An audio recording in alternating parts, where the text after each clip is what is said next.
ദൈവത്വം തൗറാത്തിൽ ഇഞ്ചിൽ ഖുറാൻ ഈ വിഷയത്തെ അതിൻ്റെ ഐക്യതയും വ്യത്യസ്തതയും എന്ന വിഷയത്തെ ആസ്പദമാക്കിക്കൊണ്ട് ജെറി തോമസ് നിങ്ങളോട് സംസാരിക്കും. അദ്ദേഹത്തെ അതിനെ ക്ഷണിക്കുന്നു. വീണ്ടും വരുന്നവനായ കർത്താവായ യേശു ക്രിസ്തുവിന്റെ അതുല്യനാമത്തിൽ ഇവിടെ ആഗതരായിരിക്കുന്ന ഓരോ സഹോദരീ സഹോദരന്മാർക്കും സദസ്സിൽ ഇരിക്കുന്ന ബഹുമാനീയനായ അധ്യക്ഷൻ പാസ്റ്റർ വർഗീസ് ശാവുമേൽ, ആദരണീയനായ ജോൺസൺ അച്ഛൻ, എന്റെ പ്രിയ സഹോദരങ്ങളായ അസ്കർ അലി, അബ്ദുൽ ഹലീം, അതേപോലെ ഇതിനുവേണ്ടി പ്രവർത്തിച്ച പ്രൊഫസർ റോയ് വി പോൾ, മറ്റ് ജോൺസൺ ഇവാഞ്ചലിസ്റ്റ്, അതേപോലെയുള്ള മറ്റ് എല്ലാ സഹോദരങ്ങൾക്കും കർത്താവായ യേശു ക്രിസ്തുവിന്റെ നാമത്തിൽ നന്ദിയും സ്നേഹവും ഞാൻ അറിയിച്ചു കൊള്ളുന്നു. ഒരു വേദിയിൽ തന്നെ ക്രൈസ്തവ ഇസ്ലാം പ്രഭാഷകർ നിന്ന് സംസാരിക്കേണ്ട വിഷയങ്ങളാണ് ഇന്ന് നാം ഇവിടെ ചർച്ച ചെയ്യുന്നത്. എന്നാൽ ഇന്ന് ഈ സ്റ്റേജിൽ മുസ്ലിം പ്രഭാഷകൻ ഇല്ല. അതിന്റെ കാരണം ഞങ്ങൾ പരിശ്രമിക്കാത്തത് കൊണ്ടല്ല. മറ്റ് പല സ്ഥലങ്ങളിലും പല ഭാഷകളിലായി, ഇംഗ്ലീഷിലാകട്ടെ, തെലുങ്കുവിലാകട്ടെ, ഉറുദുവിലാകട്ടെ, മറ്റു പല ഭാഷകളിലായി സംവാദങ്ങളും ഓപ്പൺ ഫോറങ്ങളും ഞങ്ങൾ ചെയ്തിട്ടുണ്ട്. മലയാള ഭാഷയിലും ഈ കേരളത്തിൽ ബൈബിളിനെ ഏറ്റവും അധികം ആക്ഷേപിക്കുന്ന ജനാബ് അക്ബർ മൗലവിയോട് പലതവണ ആവർത്തിച്ച് ഒരു സംവാദത്തിന് തയ്യാറാകണമെന്ന് ഞങ്ങൾ അപേക്ഷിച്ചപ്പോൾ ഒഴിവൊഴി കാരണങ്ങൾ പറഞ്ഞ് യുക്തിരഹിതമായ ന്യായങ്ങൾ, നിബന്ധനകൾ മുന്നോട്ട് വെച്ച് അദ്ദേഹം അതിൽ നിന്നെല്ലാം തന്ത്രപൂർവം ഒഴിഞ്ഞു മാറിയത് കൊണ്ടാണ് ഈ വേദിയിൽ നിന്നുകൊണ്ട് അദ്ദേഹമില്ലാതെ ഞങ്ങൾ സംസാരിക്കുന്നത്. ഞങ്ങൾ തയ്യാറാക്കിയ കരാർ, അക്കമിട്ട് ഞങ്ങൾ തയ്യാറാക്കിയ കരാർ ഞങ്ങളുടെ വെബ്സൈറ്റിൽ പബ്ലിഷ് ചെയ്തിട്ടുണ്ട്, sakshitimes.org. ജനാബ് അക്ബർ എന്ന് തയ്യാറാകുന്നുവോ, ഇതിന്റെ പുറത്ത് ഒരു നോട്ടീസ് കൊടുത്തത് കൊണ്ട് താൻ സംവാദത്തിന് തയ്യാറാകുന്നു എന്ന് വരുന്നില്ല.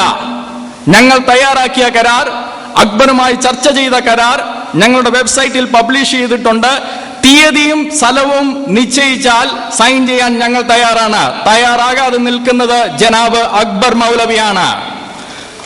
ആ അക്ബർ മൗലവി തയ്യാറാകാതെ നിൽക്കുന്നത് കൊണ്ട് അക്ബർ മൗലവി ഉയർത്തുന്ന ആക്ഷേപങ്ങൾക്ക് പരസ്യമായി തന്നെ മറുപടി പറയേണ്ടതായ കടമ ക്രൈസ്തവരായ ഞങ്ങൾക്ക് ഉണ്ട്. യഹോവ കള്ളനാകുന്നുവെന്നും ക്രിസ്തു മദ്യം വിളമ്പുന്നുവെന്നും എന്നെല്ലാം ആക്ഷേപിച്ചുകൊണ്ട് കേരളത്തിന്റെ അങ്ങോളം ഇങ്ങോളം നടക്കുന്ന ജനാബ് അക്ബർ മൗലവിക്ക് പരസ്യമായി തന്നെ ഖണ്ഡനം ചെയ്യേണ്ടത് ക്രൈസ്തവരുടെ കടമയാണ്. എന്നാൽ ക്രൈസ്തവരായ ഞങ്ങളത് ചെയ്യുമ്പോൾ ഞങ്ങൾ ദൈവവചനത്തിന്റെ അടിസ്ഥാനത്തിൽ നിന്നുകൊണ്ട്, അടിയിൽ നിന്നുകൊണ്ട്, കീഴിൽ നിന്നുകൊണ്ടാണ് ഞങ്ങളത് ചെയ്യുന്നത്. ഞങ്ങൾ ഇന്ന് അവതരിപ്പിക്കുന്ന പ്രബന്ധങ്ങളിൽ ഞങ്ങളുടേതായ യാതൊരുവിധ അഭിപ്രായങ്ങളും ഇല്ല. ജെറി എന്തു പറയുന്നുവെന്നോ, ജോൺസൺ അച്ഛൻ എന്തു പറയുന്നുവെന്നോ, പാസ്റ്റർ വർഗീസ് ശാവുമേൽ എന്തു പറയുന്നുവെന്നോ എന്നുള്ളതിന് യാതൊരു പ്രസക്തിയും ഇല്ല. ബൈബിൾ എന്തു പറയുന്നു എന്നുള്ളതിനാണ് പ്രസക്തി. ബൈബിളിന്റെ വെളിച്ചത്തിന്റെ അടിസ്ഥാനത്തിൽ പ്രവാചകന്മാർക്ക്, പിതാക്കന്മാർക്ക് വെളിപ്പെട്ട ദൈവം അതേ ദൈവം തന്നെയാണോ ഇസ്ലാമിന്റെ പ്രവാചകന് വെളിപ്പെട്ടത് എന്ന് യഹൂദർക്ക് ലഭിച്ച തൗറത്തിന്റെയും പഴയ നിയമത്തിന്റെയും, പഴയ നിയമം യഹൂദർക്ക് ലഭിച്ചതാണെന്ന് ക്രൈസ്തവരും മുസ്ലിങ്ങളും അംഗീകരിക്കുന്നതാണ്. ഇന്നും യഹൂദരുടെ കയ്യിൽ ആ തൗറത്തുണ്ട്. യഹൂദർക്ക് ലഭിച്ചതായ പഴയ നിയമത്തിന്റെയും ക്രൈസ്തവർക്ക് ലഭിച്ചതായ പുതിയ നിയമത്തിന്റെയും മുസ്ലിങ്ങൾ ദൈവത്തിൽ നിന്ന് ലഭിച്ചു എന്ന് അവകാശപ്പെടുന്ന ഖുറാന്റെയും അടിസ്ഥാനത്തിൽ ഈ ദൈവം ഒന്ന് തന്നെയാണോ എന്നുള്ളതാണ് നമ്മുടെ ഇന്നത്തെ വിഷയം. 4 പ്രധാന വീക്ഷണങ്ങളിലായാണ് ബഹുമാന്യനായ അച്ഛനും ഞാനും ഈ പ്രബന്ധം അവതരിപ്പിക്കുന്നത്. ഞാൻ പ്രധാനമായി അവതരിപ്പിക്കുന്നത് ദൈവശാസ്ത്രപരമായിട്ടും ഭാഷാശാസ്ത്രപരമായിട്ടും ഉള്ള വീക്ഷണത്തിൽ നിന്നാണ്. 7 പോയിന്റുകളിലായി ഞാൻ എൻ്റെ പ്രബന്ധം അവതരിപ്പിച്ചുകൊണ്ട് ഇരിക്കുകയാണ്. പോയിന്റ് 1, ദൈവത്തിന്റെ ഏകത്വം, വൺനെസ് ഓഫ് ഗോഡ്. ആവർത്തന പുസ്തകം 6-ാം അധ്യായം അതിന്റെ 4 മുതൽ 5 വരെയുള്ള വാക്യങ്ങളിൽ ദൈവമായ യഹോവ തന്റെ പ്രവാചകനായ മോശയോട് അരുളി ചെയ്തു, ഇസ്രായേലേ കേൾക്ക, യഹോവ നമ്മുടെ എലോഹീം എന്ന പദം ബഹുവചനമാണ്. യഹോവ നമ്മുടെ എലോഹീം, യഹോവ അവൻ എക്കാദാകുന്നു, അവൻ ഏകത്വമാകുന്നു. അന്ന് മുതൽ പുതിയ നിയമത്തിലുടനീളം നാം കാണുന്ന വിശ്വാസമാണ് ദൈവത്തിന്റെ ഏകത്വം. സർവ്വസാധാരണയായി തെറ്റിദ്ധരിക്കപ്പെടാറുള്ള ഒരു ഐക്യതയാണ് ഇത്. നാം ചിന്തിച്ചു പോകാറുണ്ട്, ഇസ്ലാം പറയുന്ന ദൈവത്തിന്റെ ഏകത്വവും തൗറത്ത് പറയുന്ന ദൈവത്തിന്റെ ഏകത്വവും ഇഞ്ചില് പറയുന്ന ദൈവത്തിന്റെ ഏകത്വവും ഒന്നാകുന്നുവെന്ന്. അല്ലേ? അല്ല. കാരണം ഒന്ന് എന്ന പദത്തിന് എബ്രായ ഭാഷയിൽ പല വാക്കുകളുണ്ട്. ഒന്ന് എന്ന പദം എബ്രായ ഭാഷയിൽ പറയണമെങ്കിൽ പല വാക്കുകളുണ്ട്. എക്കാദ് എന്നുള്ള പദമുണ്ട്, യാക്കീദ് എന്നുള്ള പദമുണ്ട്. എക്കാദ് എന്നുള്ള പദത്തിന്റെ അർത്ഥം ബഹുത്വത്തിൽ ഏകത്വമാണ്. ബഹുത്വത്തിൽ ഏകത്വമായിരിക്കുന്നതിനെയാണ് എക്കാദ് എന്നുള്ള പദം കൊണ്ട് എബ്രായ ഭാഷയിൽ പറയുന്നത്. ഉദാഹരണങ്ങൾ: ഉൽപ്പത്തി പുസ്തകം 2:24. ഇതിന് ഇടയ്ക്ക് ഞാൻ ഒരു കാര്യം പറഞ്ഞോട്ടെ. അനൗദ്യോഗികമായി ഇവിടെ വീഡിയോ റെക്കോർഡിങ്ങോ മറ്റ് റെക്കോർഡിങ്ങുകളോ അനുവദിക്കുന്നതല്ല. സാക്ഷിയുടെ അല്ലാത്തതായ വീഡിയോകളോ ഓഡിയോകളോ കണ്ടു കഴിഞ്ഞാൽ അത് നിർത്തുവാൻ നിർബന്ധിതരാകും ഞങ്ങൾ. അതുകൊണ്ട് അങ്ങനെയുള്ളത് ദയവ് ചെയ്ത് മാറ്റിവെക്കുക. റെക്കോർഡിങ് സാക്ഷിയുടേതല്ലാതെ മറ്റ് റെക്കോർഡിങ്ങുകൾ ഞങ്ങൾ അനുവദിക്കുന്നതല്ല. ഉൽപ്പത്തി പുസ്തകം 2-ാം അധ്യായം അതിന്റെ 24-ാം വാക്യത്തിൽ ആദം ഹൗവമാർ രണ്ടുപേർ, അവർ എക്കാദാകുന്നു, അവർ ഒന്നാകുന്നു. ഉൽപ്പത്തി പുസ്തകം 11-ാം അധ്യായം അതിന്റെ 6-ാം വാക്യത്തിൽ അനേക ജനം അവർ ഒന്നാകുന്നു, എക്കാദാകുന്നു. ഉൽപ്പത്തി പുസ്തകം 34-ാം അധ്യായം അതിന്റെ 16-ാം വാക്യം രണ്ട് കൂട്ടം അവർ ഒന്നാകുന്നു, എക്കാദാകുന്നു. എസ്ര 2:64 42,360 പേർ, ഒരു സഭ, അവർ ഒന്നാകുന്നു, എക്കാദാകുന്നു. എവിടെയെല്ലാം ബഹുത്വത്തിൽ ഏകത്വമുണ്ടോ അവിടെയെല്ലാം എക്കാദ് എന്നുള്ള പദം കൊണ്ടാണ് തൗറത്ത് നമ്മളെ പഠിപ്പിക്കുന്നത്. എന്നാൽ ബഹുത്വത്തിൽ ഏകത്വമല്ലാതെ ബഹുത്വമില്ലാത്ത ഏകത്വം പറയണമെങ്കിൽ എബ്രായ ഭാഷയിൽ ഒരു പദമുണ്ട്, യാക്കീദ്. ന്യായാധിപന്മാരുടെ പുസ്തകം 11-ാം അധ്യായം അതിന്റെ 34-ാം വാക്യം ജഫത്തയുടെ ഏകമകൾ യാക്കീദ്. ജെറമ്യ 6:26, യിരെമ്യാ പ്രവചനം 6:26, ഏകജാതൻ എന്ന പോലെ അവർ വിലപിക്കും. ഏകജാതൻ, ബഹുത്വമില്ലാത്ത ഏകത്വം, യാക്കീദ്. ആമോസ് 8:10, ഏകജാതൻ എന്ന പോലെ വിലപിക്കും. ബഹുത്വമില്ലാത്ത ഏകത്വം, യാക്കീദ്. ബഹുത്വമുള്ള ഏകത്വത്തിന് എക്കാദ് എന്നും ബഹുത്വമില്ലാത്ത ഏകത്വത്തിന് യാക്കീദ് എന്നും പറയുമ്പോൾ പ്രവാചകനായ മോശയ്ക്ക് യഹോവയായ ദൈവം അരുളിയത്, ഇസ്രായേലേ കേൾക്ക, യഹോവ നമ്മുടെ ദൈവം. യഹോവ അവൻ എക്കാദാണോ യാക്കീദാണോ? അവൻ എക്കാദാകുന്നു, അവൻ യാക്കീദല്ല. യഹോവയാം ദൈവത്തിന്റെ ബഹുത്വത്തിലുള്ള ഏകത്വം എബ്രായ ഭാഷയിൽ കൊടുത്തിരിക്കുന്ന കൺഫെഷനിൽ മാത്രമല്ല, യഹോവയാം ദൈവം എപ്പോഴൊക്കെയോ പിതാക്കന്മാർക്കും പ്രവാചകന്മാർക്കും വെളിപ്പെട്ടിട്ടുണ്ടോ പല അവസരങ്ങളിൽ നാം അവന്റെ ബഹുത്വം കാണുന്നു. യഹോവ പ്രവാചകന്മാർക്കും പിതാക്കന്മാർക്കും വെളിപ്പെട്ടപ്പോൾ പല അവസരങ്ങളിലും നാം അവന്റെ ബഹുത്വം കാണുന്നു. ഉദാഹരണത്തിന് ഉൽപ്പത്തി പുസ്തകം 18-ാം അധ്യായം അതിന്റെ 1-ാം വാക്യം ദൈവമായ യഹോവ പിതാവായ അബ്രഹാമിന് വെളിപ്പെട്ടു. ഉൽപ്പത്തി 18:8 ദൈവമായ യഹോവ അബ്രഹാം സാറ ദമ്പതികൾ ഒരുക്കിയ വിരുന്ന് കഴിച്ചു. തൗറത്തിലുള്ളതാണ്. യഹോവ കഴിച്ചു. യഹോവ കഴിച്ചില്ലെന്നൊക്കെ പറഞ്ഞ് ചില പ്രവാചകന്മാർ വരാറുണ്ട്. അത് മോശയുടെ ന്യായപ്രമാണത്തോട് ബന്ധമുള്ളവരല്ല.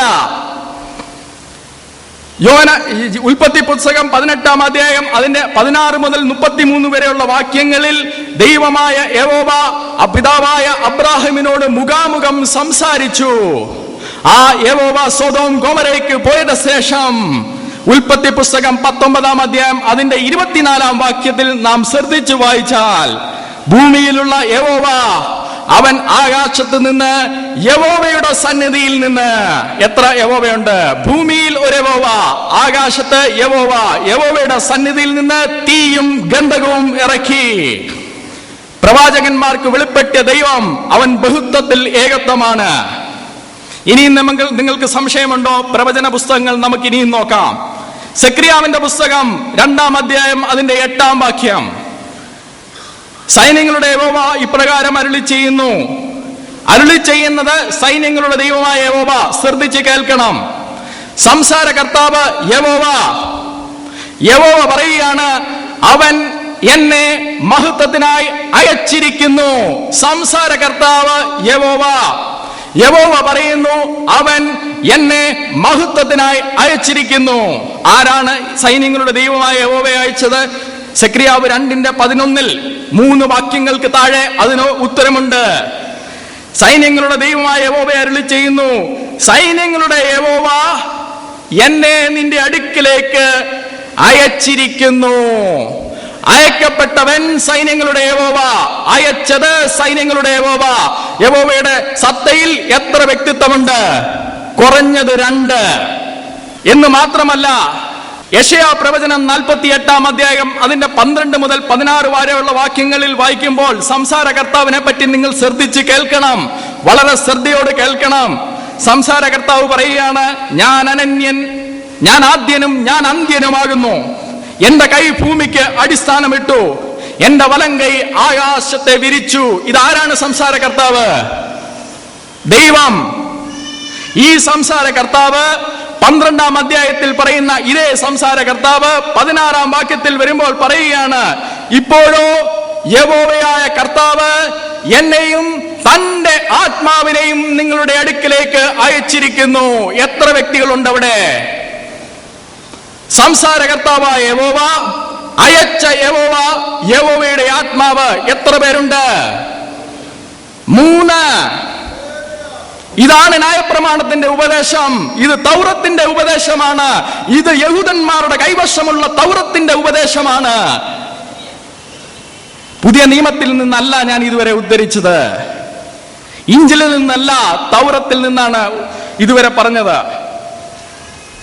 മറ്റ് അനേക വാക്യങ്ങളുണ്ട്.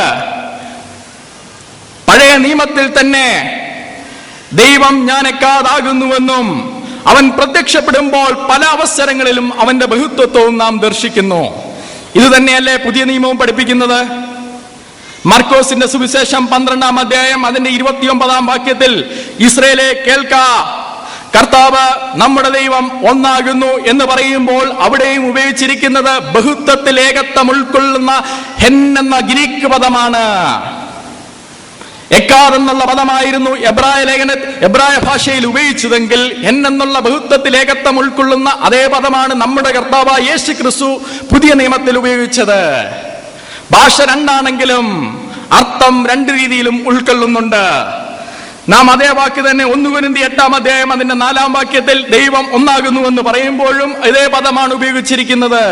എഫേസ്യ ലേഖനം 4-ാം അധ്യായം 6-ാം വാക്യത്തിലും ദൈവം ഒന്നാകുന്നു എന്ന് പറയുമ്പോൾ ബഹുത്വത്തിൽ ഏകത്വം ഉൾക്കൊള്ളുന്ന പദമാണ് ഉപയോഗിച്ചിരിക്കുന്നത്. അനേക ഉദാഹരണങ്ങൾ പുതിയ നിയമത്തിൽ നിന്ന് നൽകുവാൻ കഴിയും. പുതിയ നിയമത്തിന്റെ ഉപദേശം ഇതാണെന്ന് പൊതുവെ അംഗീകരിക്കുന്നത് കൊണ്ട് അത് ഞാൻ ചർച്ച ചെയ്യാതെ അടുത്ത ഇതിലേക്ക് പോവുകയാണ്, പുസ്തകത്തിലേക്ക് പോവുകയാണ്.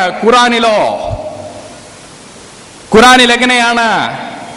തൗറത്തിൽ എക്കാതായിരുന്നുവെങ്കിൽ, ഇഞ്ചിലിൽ എന്നായിരുന്നുവെങ്കിൽ, ഈ പ്രസംഗം തയ്യാറാക്കുമ്പോൾ ജനാബ് അക്ബർ മൗലവിയുടെ അള്ളാഹുവിനെ അറിയുക എന്നുള്ള പുസ്തകം ഞാൻ വായിക്കുകയായിരുന്നു. ജനാബ് അക്ബർ മൗലവി അതിൽ പറയുന്നത് അഹദ് എന്നുള്ള പദമാണ് അള്ളയുടെ സത്തയെ വ്യക്തമാക്കുന്നത്, അള്ളാഹുവിന്റെ സത്തയെ വ്യക്തമാക്കുന്നത്. ബഹുത്വമില്ലാത്ത ഏകത്വം മാത്രമുള്ള അഹദ് എന്നുള്ള അറബിക് പദമാണ്. ഇത് സൂര 112:1 പറഞ്ഞിരിക്കുന്നത് അള്ളാഹ് അഹദാകുന്നു. ജനാബ് അക്ബർ മൗലവി മാത്രമല്ല, ഇബ്ൻ കത്തീറിന്റെ തഫ്സീറും ഞാൻ അത് വായിച്ചു നോക്കി. അക്ബർ മൗലവി പറയുന്നത് എപ്പോഴും ശരിയാകണമെന്നില്ല. ഇബ്ൻ കത്തീറും അതേ അഭിപ്രായം തന്നെയാണ്.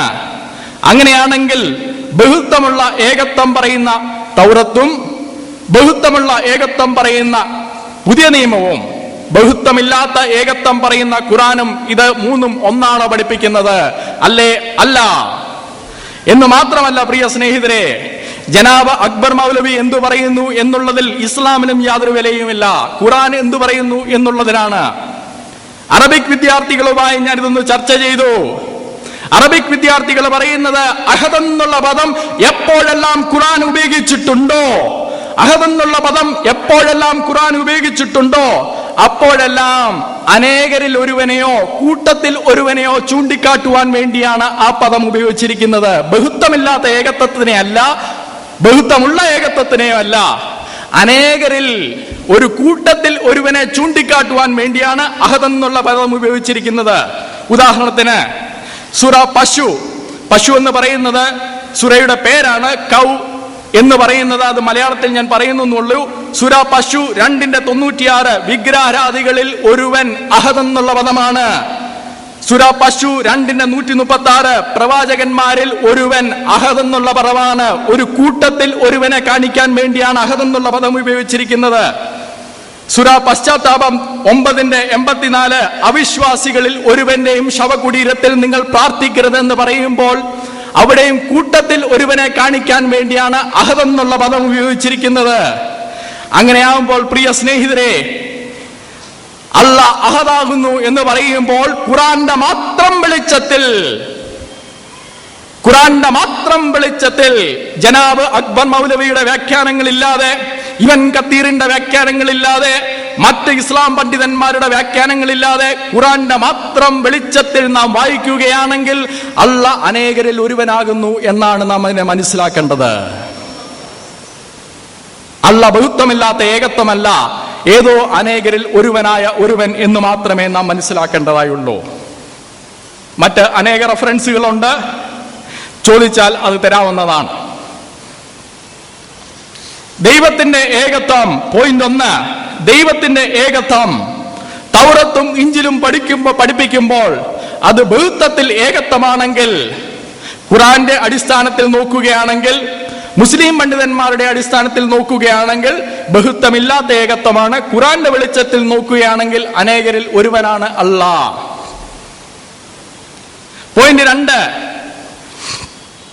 ദൈവത്തിന് ഒരു ദൃശ്യ രൂപമുണ്ടോ? ദൈവത്തിന് ഒരു ദൃശ്യ രൂപമുണ്ടോ? അഥവാ ദൈവത്തെ നമുക്ക് കാണുവാൻ കഴിയുമോ? ഒരു പ്രധാനപ്പെട്ട ഭാഗത്തേക്ക് നിങ്ങളുടെ ശ്രദ്ധയെ ഞാൻ ക്ഷണിക്കുകയാണ്. പുറപ്പാട് പുസ്തകം 33-ാം അധ്യായം അതിന്റെ 8-ഉം 9-ഉം വാക്യങ്ങൾ. യഹോവ ജനത്തിന്റെ മധ്യേ കൂടാരത്തിൽ പാർക്കുകയാണ്. ശ്രദ്ധിച്ച് കേൾക്കണം. പുറപ്പാട് പുസ്തകം തുടർന്നുള്ള വാക്യങ്ങളാണ്. 33-10-ഉം 11-ലും യഹോവ മോശയോട് തന്റെ ഒരു സ്നേഹിതനെന്നോട് പോലെ മുഖാമുഖം സംസാരിക്കുന്നു. എങ്കിലും പുറപ്പാട് പുസ്തകം 33-ാം അധ്യായം അതിന്റെ 17 മുതൽ 18 വരെയുള്ള വാക്യങ്ങളിൽ മോശ ദൈവത്തോട്, ദൈവമേ, യഹോവേ, നിന്റെ മഹിമയെ എന്നെ ഒന്ന് കാണിക്കാം, മഹത്വം എന്നെ കാണിക്കാമോ എന്ന് ചോദിക്കുമ്പോൾ യഹോവ പറയുന്നത്, ആർക്കും എന്നെ കാണുവാൻ കഴിയില്ല, എന്നെ കണ്ടിട്ട് ഒരു മനുഷ്യനും ജീവിക്കുവാൻ കഴിയില്ല. ഇവിടെ ഒരു വൈരുദ്ധ്യമുണ്ടെന്ന് തോന്നുന്നുണ്ടോ? ഇല്ല. നിങ്ങൾ തുടർന്നുള്ള വാക്യങ്ങൾ ശ്രദ്ധയോടെ കേൾക്കുക. ഒട്ടനവധി ഭേദഭാഗങ്ങളിൽ ദൈവം പിതാക്കന്മാർക്ക് മുഖാമുഖമായി പ്രത്യക്ഷപ്പെട്ടിട്ടുണ്ട്. പിതാവായ അബ്രഹാമിന്, ഇസഹാക്കിന്, അബ്രഹാമിന്റെ നാം കണ്ടതാണ്, യാക്കോബിന് പ്രത്യക്ഷപ്പെട്ടിട്ടുണ്ട്. അപ്പോൾ ദൈവം തന്നെ കാണുവാൻ കഴിയില്ല എന്ന് പറയുന്നത് എന്താണ്?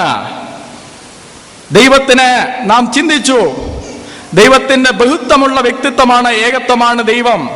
അതിൽ ഒരുവൻ പ്രത്യക്ഷമായ ഒരു രൂപം എടുത്തു പഴയ നിയമത്തിൽ. ആ ഒരുവൻ തന്നെ പുതിയ നിയമത്തിൽ ഒരു ദേഹരൂപം എടുക്കുമെന്ന് പഴയ നിയമത്തിൽ തന്നെ പറഞ്ഞിട്ടുണ്ട്. യെശയ്യാവിന്റെ പ്രവചനം 9-ാം അധ്യായം 6-ാം വാക്യത്തിൽ നാം വായിക്കുന്നത് വളരെ സുപരിചിതമായ ഒരു വാക്യമാണ്. ഇതാ, നമുക്കൊരു ശിശു ജനിച്ചിരിക്കുന്നു, നമുക്കൊരു മകൻ നൽകപ്പെട്ടിരിക്കുന്നു, ആധിപത്യം അവന്റെ തോളിലുണ്ട്, അവൻ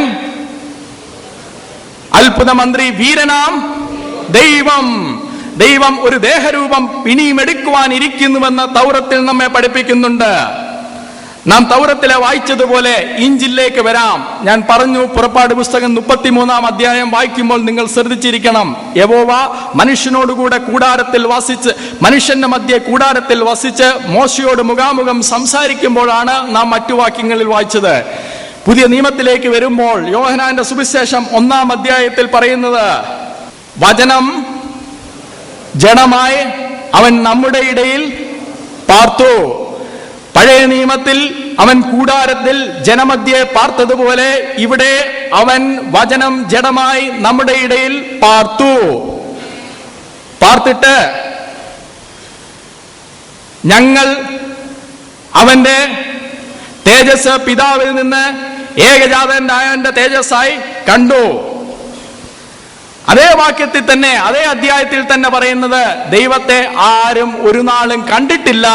എന്നാൽ പഴയ നിയമത്തിലെ സമസ്യയ്ക്ക് പുതിയ നിയമത്തിൽ ഉത്തരം, പിതാവിന്റെ മടിയിലിരിക്കുന്ന ഏകജാതനായ പുത്രൻ അവനെ വെളിപ്പെടുത്തിയിരിക്കുന്നു. യോഹന്നാന്റെ സുവിശേഷം 6 അധ്യായം 46 വാക്യത്തിൽ കർത്താവായ യേശു ക്രിസ്തു തന്നെ പറഞ്ഞു, പിതാവിനെ ആരും ഒരു നാളും കണ്ടിട്ടില്ല. അതേ കർത്താവായ യേശു ക്രിസ്തു തന്നെ മോശ യഹോവയുടെ ദൈവമേ നിന്റെ മഹിമ എന്നെ കാണിക്കണമേ എന്ന് പറഞ്ഞതുപോലെ ഫിലിപ്പോസ് കർത്താവിനോട് പിതാവിന്റെ മുഖം, പിതാവിനെ ഞങ്ങൾക്കൊന്ന് കാണിച്ചാൽ മതിയെന്ന് പറഞ്ഞപ്പോൾ കർത്താവായ യേശു ക്രിസ്തു എന്ന് പറഞ്ഞു, എന്നെ കണ്ടവൻ പിതാവിനെ കണ്ടിരിക്കുന്നു. ഇത് നാം എങ്ങനെ സംഗ്രഹിക്കും? നാം സംഗ്രഹിക്കേണ്ടത് ബൈബിൾ തന്നെ പറഞ്ഞിട്ടുണ്ട്. കൊലോസ്യ ലേഖനം 1:15 അവൻ അദൃശ്യനായ ദൈവത്തിന്റെ പ്രതിമ. കൊലോസ്യ ലേഖനം 2:9 അവനിലല്ലോ ദൈവത്തിന്റെ സർവസമ്പൂർണതയും ദേഹരൂപമായി വസിക്കുന്നത്.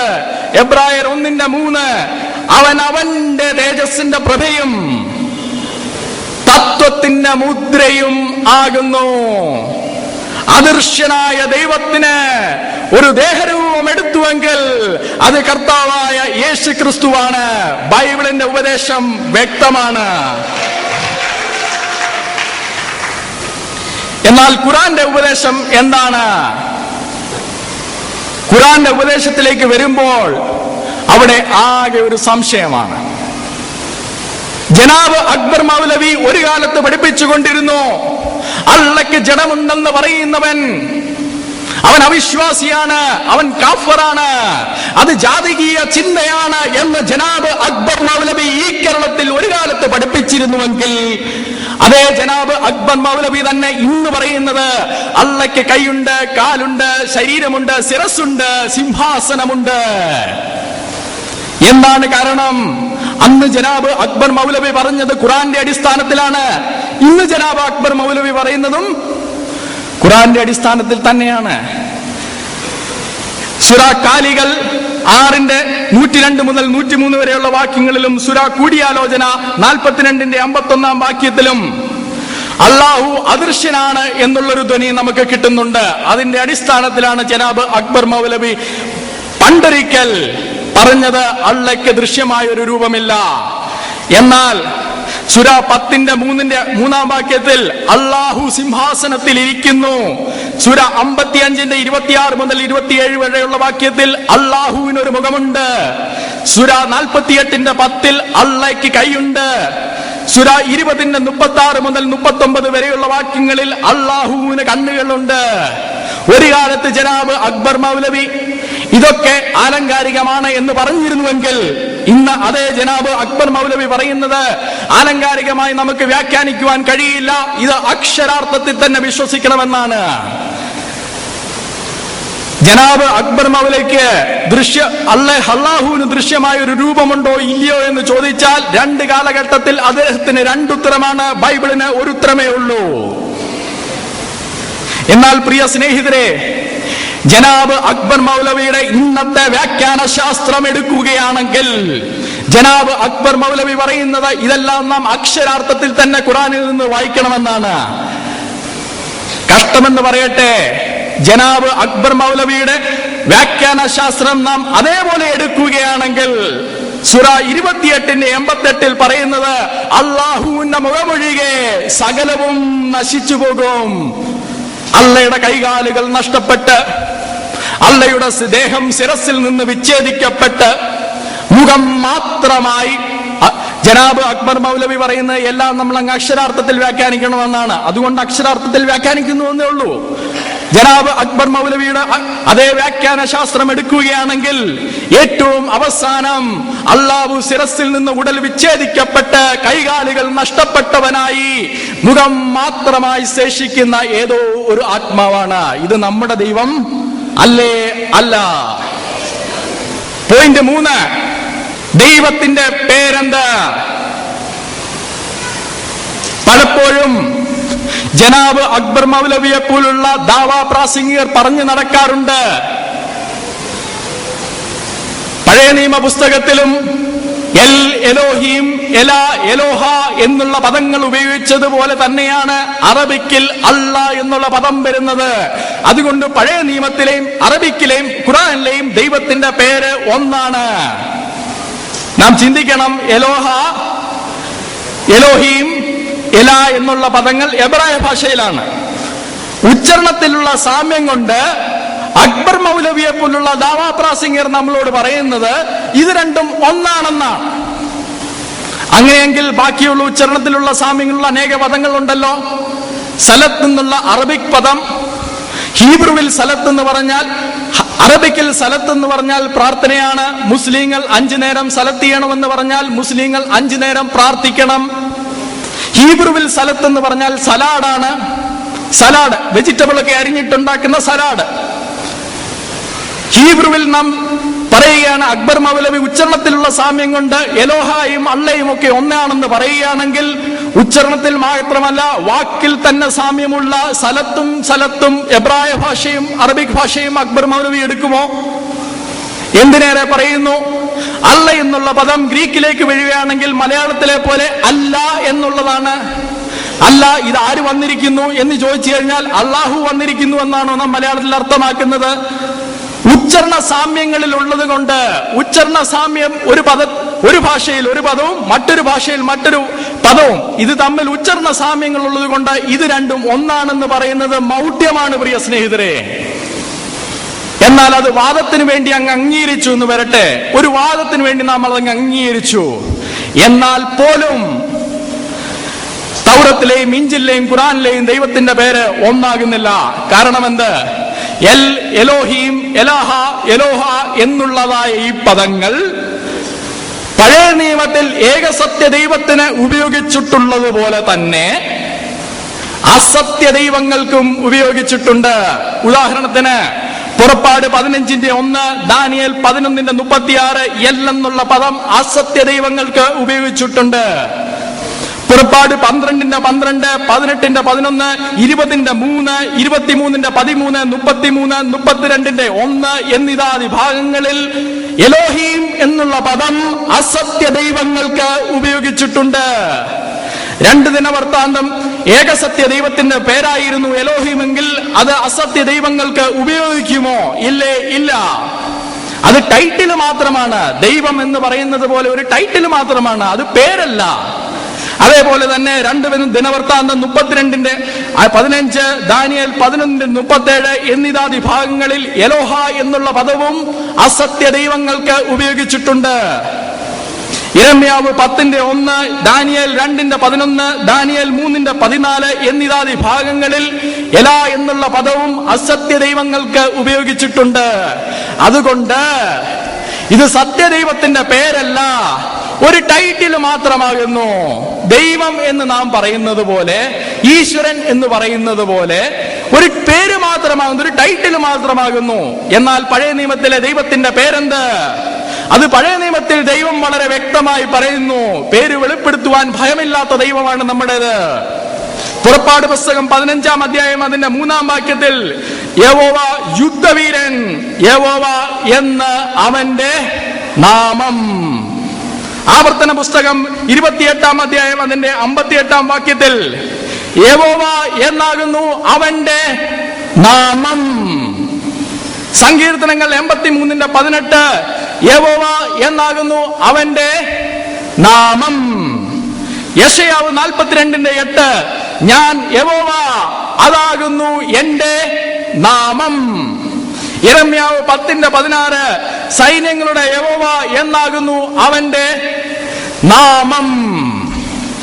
എന്നാൽ യഹോവ എന്നുള്ള പേരുള്ള ഈ ദൈവം മനുഷ്യർക്ക് പ്രത്യക്ഷപ്പെട്ട് മനുഷ്യനോടുള്ള തന്റെ പ്രവൃത്തികൾ ചെയ്യുമ്പോൾ മനുഷ്യൻ ആ യഹോവയോട് കൂടെ അവന്റെ പ്രവർത്തനത്തെയും കൂട്ടിച്ചേർത്ത് വിളിച്ചിരുന്നു. ഉദാഹരണത്തിന് ഞാൻ ഉദ്ദേശിക്കുന്നത് ഉൽപ്പത്തി പുസ്തകം 22-ാം അധ്യായം അതിന്റെ 1 മുതൽ 14 വരെയുള്ള വാക്യങ്ങളിൽ അബ്രഹാം ഇസാക്കിനെ യാഗമർപ്പിക്കുവാൻ വേണ്ടി മോറിയാമലയിലേക്ക് പോകുമ്പോൾ യഹോവ കരുതുന്നവനാകുന്നത് കൊണ്ട് അവനെ യഹോവ ഈരേ എന്ന് വിളിച്ച് ആരാധിച്ചു. പുറപ്പാട് പുസ്തകം 15-22 മുതൽ 27 വാക്കിലുള്ള വാക്യങ്ങളിൽ യഹോവ സൗഖ്യമാക്കുന്നത് കൊണ്ട് അവനെ യഹോവ റാഫ എന്ന് വിളിച്ച് ആരാധിച്ചു. പുറപ്പാട് പുസ്തകം 17-14 മുതൽ 17 വാക്യത്തിൽ യഹോവ വിജയം നൽകുന്നവനാകൊണ്ട് അവനെ യഹോവ നിസി എന്ന് വിളിച്ച് ആരാധിച്ചു. ന്യായാധിപന്മാരുടെ പുസ്തകം 6-ാം അധ്യായം 24-ാം വാക്യത്തിൽ സമാധാനം നൽകുന്ന യഹോവയാണ് അവനാകൊണ്ട് യഹോവ ശാലോം എന്ന് വിളിച്ച് ആരാധിച്ചു. അങ്ങനെയെങ്കിൽ അതേ യഹോവയെ അവനിൽ നിന്ന് നമ്മെ രക്ഷിക്കുന്നത് കൊണ്ട് നാം അവനെ എങ്ങനെ വിളിച്ച് ആരാധിക്കണം? യഹോവ രക്ഷിക്കുന്നവൻ. അതാണ് മത്തായി സുവിശേഷം 1-ാം അധ്യായം അതിന്റെ 21-ാം വാക്യത്തിൽ പറയുന്നത്, അവൻ തന്റെ ജനത്തെ അവരുടെ പാപങ്ങളിൽ നിന്ന് രക്ഷിപ്പാൻ ഇരിക്കുന്നത് കൊണ്ട് നീ അവന് യഹോശുവ എന്ന് പേരിടണം. യഹോവ രക്ഷിക്കുന്നവൻ എന്ന് പേരിടണം. പഴയ നിയമത്തിലെ യഹോവയെ തന്നെയാണോ നാം ആരാധിക്കുന്നത്? അതെ, യഹോശുവയാണ് നാം ആരാധിക്കുന്നത്. യഹോവ രക്ഷിക്കുന്നവനെയാണ് നാം ആരാധിക്കുന്നത്. കർത്താവായ യേശു ക്രിസ്തു തന്നെ യോഹന്നാന്റെ സുവിശേഷം 17-ാം അധ്യായം അതിന്റെ 6-ഉം 26-ാം വാക്യങ്ങളിൽ പറഞ്ഞു, ഞാൻ നിന്റെ നാമം അവർക്ക് വെളിപ്പെടുത്തിയിരിക്കുന്നു. അവനാണ് അവന്റെ നാമം വെളിപ്പെടുത്തിയിരിക്കുന്നത്. ഇനിയും പരിശുദ്ധാത്മ നിയോഗത്താൽ വെറും മാനുഷിക ബുദ്ധിയിലല്ല, പരിശുദ്ധാത്മ നിയോഗത്താൽ അപ്പോസ്തലന്മാർ പുതിയ നിയമം എഴുതുമ്പോൾ അവർ പഴയ നിയമത്തിൽ യഹോവയ്ക്ക് എന്തെല്ലാം പറഞ്ഞിരുന്നുവോ അതെല്ലാം പുതിയ നിയമത്തിൽ യഹോശുവയ്ക്ക്, യഹോവ രക്ഷിക്കുന്നവനെന്ന് നാമമുള്ള യേശുവിനെ പറഞ്ഞിരുന്നു. യോവേൽ 2:27 മുതൽ 32 വരെയുള്ള വാക്യങ്ങളിൽ എന്നാൽ യഹോവയുടെ നാമം വിളിച്ചപേക്ഷിക്കുന്ന ഏവനും രക്ഷിക്കപ്പെടും. റോമാലേഖനം 10-ാം അധ്യായം അതിന്റെ 8 മുതൽ 13 വരെയുള്ള വാക്യത്തിൽ കർത്താവായ യേശു ക്രിസ്തുവിന്റെ നാമം വിളിച്ചപേക്ഷിക്കുന്ന ഏവനും രക്ഷിക്കപ്പെടും. യെശയ്യാവ് 45-21 മുതൽ 25 വരെ വാക്യങ്ങളിൽ എല്ലാ മുഴങ്കാലും യഹോവയുടെ മുമ്പാകെ മടങ്ങും, എല്ലാ നാവും അവനെ ദൈവമെന്ന് ഏറ്റുപറയും. ഫിലിപ്പിയ ലേഖനം 2-ാം അധ്യായം അതിന്റെ 9 മുതൽ 11 വരെയുള്ള വാക്യത്തിൽ എല്ലാ മുഴങ്കാലും കർത്താവായ യേശു ക്രിസ്തുവിന്റെ മുമ്പിൽ മടങ്ങും, എല്ലാ നാവും അവനെ ഏറ്റുപറയും.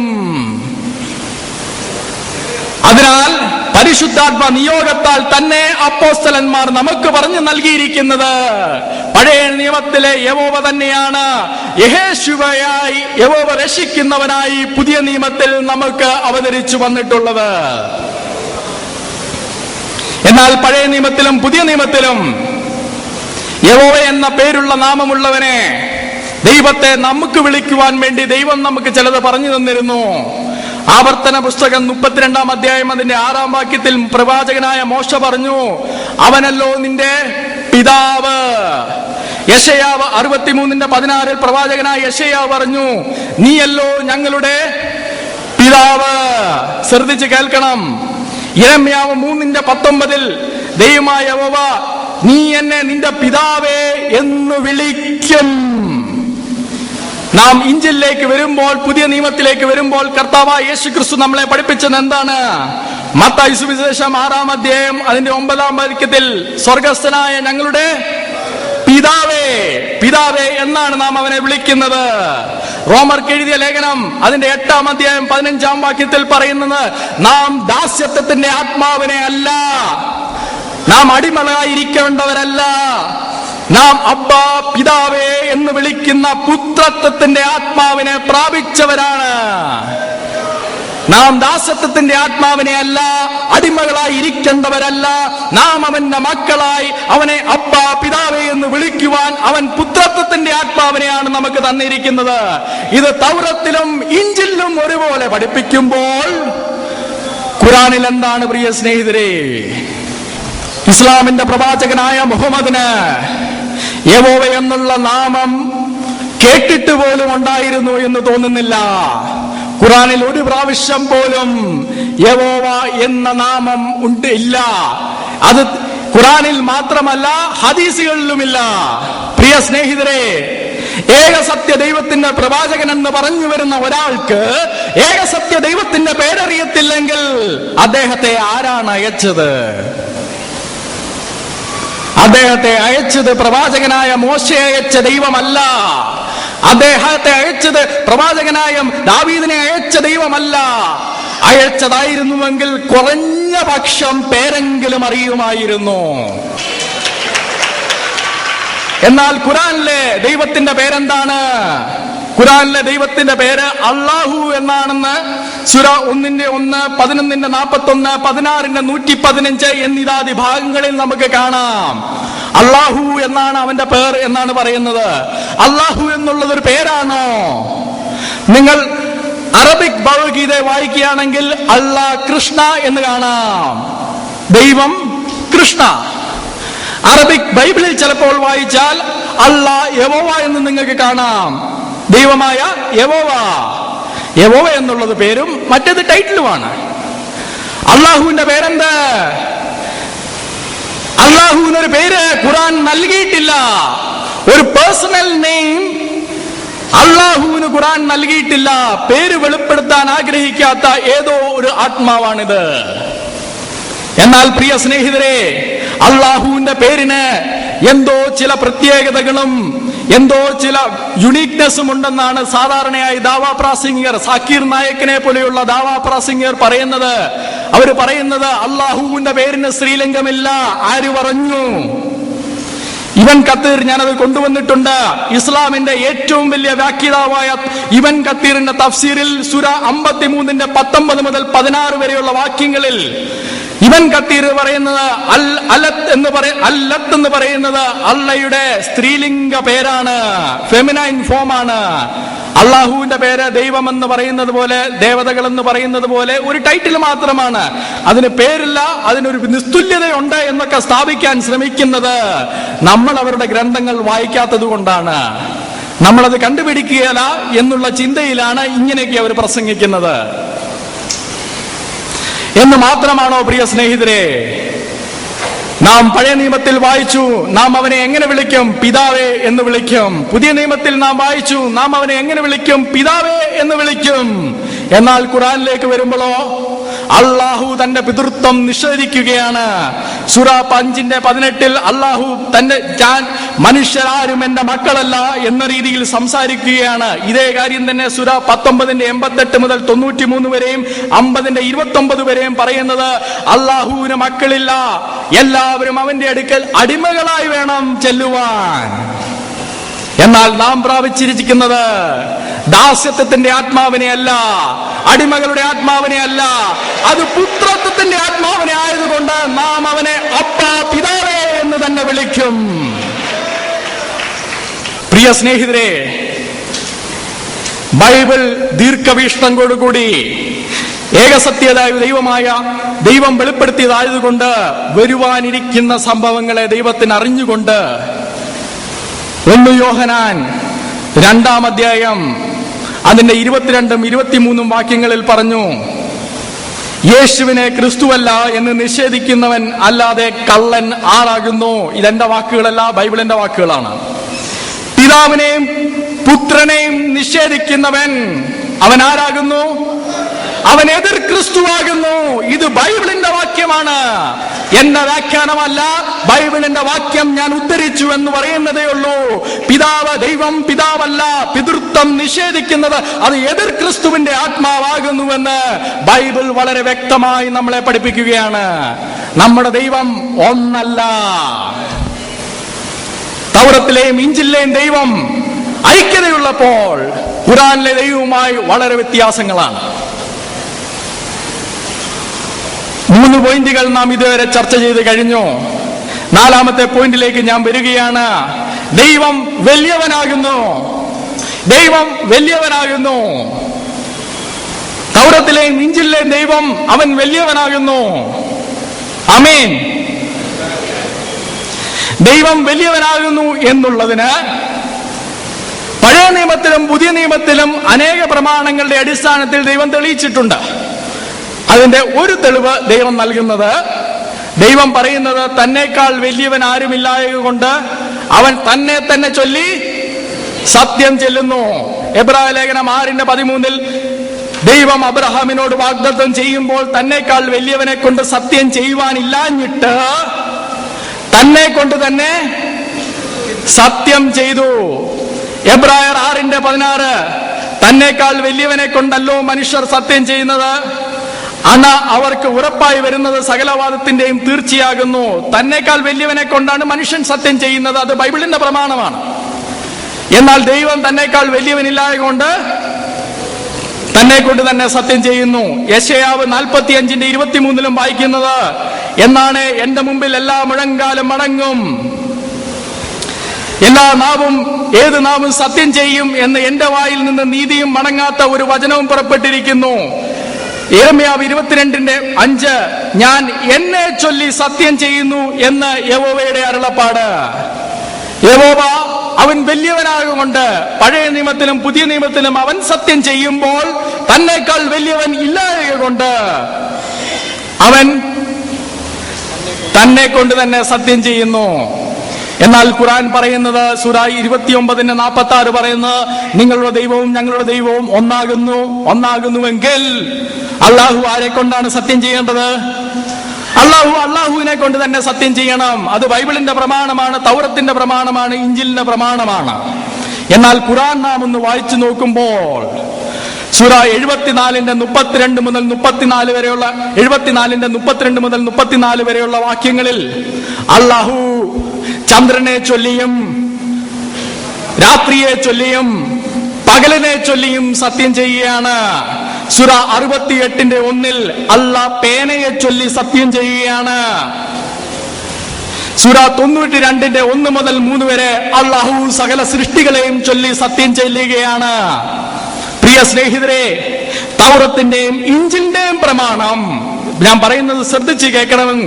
തൗറത്തിന്റെയും ഇഞ്ചിലിന്റെയും പ്രമാണം നാം ഖുർആനിൽ ഒന്ന് പ്രയോഗിക്കുകയാണെങ്കിൽ അള്ളാഹയേക്കാൾ വലുതല്ലേ സൂര്യചന്ദ്രാദിമാർ? അള്ളാഹുവിനേക്കാൾ വലുതല്ലേ രാത്രിയും പകലും? എന്തിന്? അള്ളാഹുവിനേക്കാൾ വലുതല്ലേ പേന? അള്ളാഹുവിനേക്കാൾ വലുതല്ലേ സകല സൃഷ്ടികളും? പഴയ നിയമത്തിലെ ദൈവം അവൻ വലിയവനാകുന്നു. തന്നേക്കാൾ വലിയവനില്ലായതുകൊണ്ട് അവൻ തന്നെ കൊണ്ട് തന്നെ സത്യം ചെല്ലുന്നു. പുതിയ നിയമത്തിലെ ദൈവം അതുതന്നെ, അവിടെ ഐക്യതയുണ്ട്. എന്നാൽ ഖുർആനിലെ ദൈവം അവൻ പേനയെ കൊണ്ടും സകല സൃഷ്ടിയെ കൊണ്ടും സത്യം ചെല്ലുന്നവനാണ്. ഞങ്ങളുടെ പ്രമാണത്തിന്റെ അടിസ്ഥാനത്തിൽ ഞങ്ങൾ നോക്കുകയാണെങ്കിൽ അള്ളാഹു ഇതിലെല്ലാം ചെറുതാണെന്ന് പറയേണ്ടി വരും. അത് ബൈബിളിന്റെ പ്രമാണമാണ്, എന്റെ പ്രമാണമല്ല. 4 പോയിന്റുകൾ ഞാൻ നിങ്ങളുടെ മുന്നിൽ അവതരിപ്പിച്ചു കഴിഞ്ഞു. 5ാം പോയിന്റിലേക്ക് ഞാൻ കടക്കുകയാണ്. ദൈവം പരമകാരുണ്യവാനാകുന്നു, അവൻ നീതിമാനാകുന്നു. തൗറത്തിലെയും ഇഞ്ചിലിലെയും ദൈവം അവൻ കാരുണ്യവാനാണ്, അവൻ നീതിമാനാണ്. ഇത് വാക്കാലെ മാത്രം പറയുന്ന ഒരു കാര്യമല്ല. പഴയ പുതിയ നിയമത്തിൽ ഉടനീളം നാം പരിശോധിച്ച് നോക്കുകയാണെങ്കിൽ ദൈവത്തിന്റെ പ്രവൃത്തികളിൽ നിന്ന് നമുക്ക് വെളിപ്പെട്ട് വരുന്ന അവന്റെ സ്വഭാവവിശേഷമാണ്. അവൻ കാരുണ്യവാനാകുന്നു, അവൻ നീതിമാനാകുന്നു. നമ്മുടെ ഇടയിലൊക്കെ ഏറ്റവും കൂടുതൽ സംശയത്തിന് ഉളവാക്കുന്നതായ ഒരു കാര്യമുണ്ട്. പഴയ നിയമത്തിലെ യഹോവ അവൻ കനാന്യരെ കൊല്ലുവാൻ വേണ്ടി, യുദ്ധം ചെയ്യുവാൻ വേണ്ടി കൽപ്പന പുറപ്പെടുവിച്ചില്ലേ? അമാലേക്യരെ കൊല്ലുവാൻ വേണ്ടി കൽപ്പന പുറപ്പെടുവിച്ചില്ലേ? അതുപോലെ തന്നെയല്ലേ അള്ളാഹു ഖുർആനിൽ അവിശ്വാസികളോട് യുദ്ധം ചെയ്യുവാൻ കൽപ്പന പുറപ്പെടുവിച്ചത്? ആണോ? ദൈവത്തിന്റെ കാരുണ്യത്തെ പറ്റി നമുക്ക് അനേക കാര്യങ്ങൾ ചർച്ച ചെയ്യുവാനുണ്ടെങ്കിലും ഏറ്റവും വിമർശത്തിന് വിധേയമായ, ഏറ്റവും വിവാദപരമായ ഈ ഒരു വിഷയത്തിന്റെ അടിസ്ഥാനത്തിൽ തന്നെ പഴയ നിയമത്തിലെയും പുതിയ നിയമത്തിലെയും യഹോവയുടെ ദൈവത്തിന്റെ കാരുണ്യവും നീതിയും നിങ്ങൾക്ക് മുന്നിൽ അവതരിപ്പിച്ച ശേഷം അതേപോലെയാണോ അള്ളാഹു അവിശ്വാസികളോട് യുദ്ധം ചെയ്യുവാൻ പറഞ്ഞിരിക്കുന്നത് എന്ന് നമുക്ക് നോക്കാം. തൗറത്തിൽ അഥവാ ആവർത്തന പുസ്തകം 25-ാം അധ്യായം, പഴയ നിയമത്തിൽ ദൈവം കനാനിയരെ ഉന്മൂലനം ചെയ്യുവാൻ പറയുന്നതിന് മുമ്പ്, യോശുവയോട് പറയുന്നതിന് മുമ്പ് ദൈവം അതിനെപ്പറ്റി പിതാവായ അബ്രാഹാമിനോട് പറഞ്ഞിരുന്നു. ഉൽപ്പത്തി പുസ്തകം 15-ാം അധ്യായം അതിന്റെ 12 മുതൽ 21 വരെയുള്ള വാക്യങ്ങളിൽ ദൈവം പറയുന്നത്, ഞാൻ അവർക്ക് 400 വർഷം കഴിഞ്ഞിട്ട് ശേഷം മാത്രമേ ന്യായവിധി നടത്തുകയുള്ളൂ. നിങ്ങൾ ശ്രദ്ധിച്ച് കേൾക്കണം. ദൈവം അവർക്ക് ഒരു കാലയളവ് നൽകി. ദൈവം കനാനിയർക്ക് ഒരു കാലയളവ് നൽകി. ആ കാലയളവ് എന്ന് പറയുന്നത് 2 വർഷമോ 5 വർഷമോ ഒന്നും അല്ല, 10 വർഷമോ 23 വർഷമോ അല്ല. അതെന്ന് പറയുന്നത് 400 വർഷങ്ങൾ ദൈവം കനാന്യർക്ക് നൽകി എന്ന് മാത്രമാണോ? ഉൽപ്പത്തി പുസ്തകം 14-ാം അധ്യായത്തിൽ മുതൽ നാം വായിക്കുന്നത്, 14-ാം അധ്യായത്തിന്റെ 18-ാം അധ്യായത്തിൽ ശാലേം രാജാവായ മെൽക്കിസദേക്ക് അവരുടെ മധ്യത്തിലുണ്ടായിരുന്നു. ഈ 400 വർഷത്തിനിടയിൽ ദൈവം അവരുടെ മധ്യത്തിലേക്ക് അനേക സാക്ഷികളെ അയച്ചു. ശാലേം രാജാവായ മെൽക്കിസദേക്ക് അവരുടെ മധ്യത്തിലുണ്ടായിരുന്നു. പിതാവായ അബ്രഹാം അവരുടെ മധ്യത്തിലുണ്ടായിരുന്നു. പിതാവായ യാക്കോബ് അവരുടെ മധ്യത്തിലുണ്ടായിരുന്നു. പിതാവായ ഇസഹാക്ക് അവരുടെ മധ്യത്തിലുണ്ടായിരുന്നു. ഇങ്ങനെ അനേക സാക്ഷികളെ ദൈവം അവരുടെ മധ്യത്തിലേക്ക് അയച്ചു. നാം ചിന്തിക്കണം, അബ്രഹാം അവരുടെ മധ്യത്തിൽ താമസിച്ചതാണ് എന്ന് മാത്രമാണോ? കാലയളവ് ദൈവം കൊടുത്തു. സുദീർഘമായ ഒരു കാലയളവ് ദൈവം പഴയ നിയമത്തിൽ കനാന്യർക്ക് കൊടുത്തു. ആ സുദീർഘമായ കാലഘട്ടത്തിൽ ദൈവം അനേക സാക്ഷികളെ അവരുടെ അടുക്കിലേക്ക് അയച്ചു. എന്താണ് അവരുടെ അതിക്രമം? അവരുടെ അതിക്രമം യഹോവയെ വിശ്വസിക്കുന്നില്ല എന്നുള്ളത് മാത്രമാണോ? അല്ല. ലേവ്യ പുസ്തകം 18-ാം അധ്യായവും 20-ാം വാക്യവും 20-ാം അധ്യായവും നാം വായിക്കുകയാണെങ്കിൽ, ലേവ്യ പുസ്തകം 18-ഉം 20-ഉം കനാന്യരുടെ, ആ ജാതികളുടെ അതിക്രമം അക്കമിട്ട് ദൈവം നിരത്തിയിരിക്കുകയാണ്. ചിലതൊക്കെ പറഞ്ഞു കഴിഞ്ഞാൽ ശിശുഹത്യ, വ്യഭിചാരം, മക്കളെ അഗ്നിപ്രവേശനം ചെയ്യിപ്പിക്കുക എന്നിതാദി അക്കമിട്ട് ഈ ജാതികൾ ഇന്നതൊക്കെ പ്രവർത്തിക്കുന്നത് കൊണ്ടാണ് ഞാൻ അവരുടെ മേൽ ന്യായവിധി നടത്തുന്നത് എന്ന് യഹോവ പറഞ്ഞു. പ്രിയ സ്നേഹിതരെ, അത് പഴയ നിയമത്തിന്റെ പ്രമാണത്തിൽ മാത്രമല്ല, ഇന്ത്യൻ പീനൽ കോഡ് അനുസരിച്ചും ഇന്നൊരു ശിശുവിനെ ഇവിടെ ബലി അർപ്പിച്ചാൽ, ഞാൻ പരസ്യമായി ഇന്നിവിടെ ഒരു ശിശുവിനെ ബലി അർപ്പിച്ചാൽ ഞാൻ എവിടെ ആയിരിക്കും? ഞാൻ തൂക്കുമരത്തിലായിരിക്കും. ഇന്ത്യൻ പീനൽ കോഡ് അനുസരിച്ച് പോലും വധശിക്ഷയ്ക്ക് വിധേയമാകുന്ന അതിക്രമങ്ങൾ അവർ ചെയ്തിട്ടുണ്ട് എന്നുള്ളത് അക്കമിട്ട് യഹോവ നിരത്തി. ദീർഘമായ ഒരു കാലയളവ് അനുവദിച്ചു. അവരുടെ മധ്യത്തിലേക്ക് സാക്ഷികളെ അയച്ചു. അവരുടെ അതിക്രമങ്ങൾ പട്ടികയിട്ട് നമുക്ക് മുന്നിൽ നിരത്തി എന്ന് മാത്രമല്ല, ഈ ന്യായവിധി നടത്തുമ്പോൾ ദൈവം ഇസ്രായേലിന് ചില പരിമിതികൾ അങ്ങോട്ട് നിയമിച്ചു. ചില പരിമിതികൾ ദൈവം കൊടുത്തു അവരോട്. ഒന്ന്, അതിർത്തികളുടെ പരിമിതി. അവരോട് പറഞ്ഞു, നിങ്ങൾക്ക് ഈ സ്ഥലം മുതൽ ഈ സ്ഥലം വരെയാണ് നിങ്ങളുടെ അതിർത്തി. ഈ സ്ഥലത്തിന് പുറത്ത് നിങ്ങൾക്ക് ഒന്നും ചെയ്യുവാൻ കഴിയുകയില്ല. നാം ഒന്ന് ചിന്തിക്കണം, ഈ കനാന്യര് ഈ അതിർത്തിക്ക് പുറത്തോട്ട് ഓടിപ്പോയി കഴിഞ്ഞാൽ എന്തു ചെയ്യാം?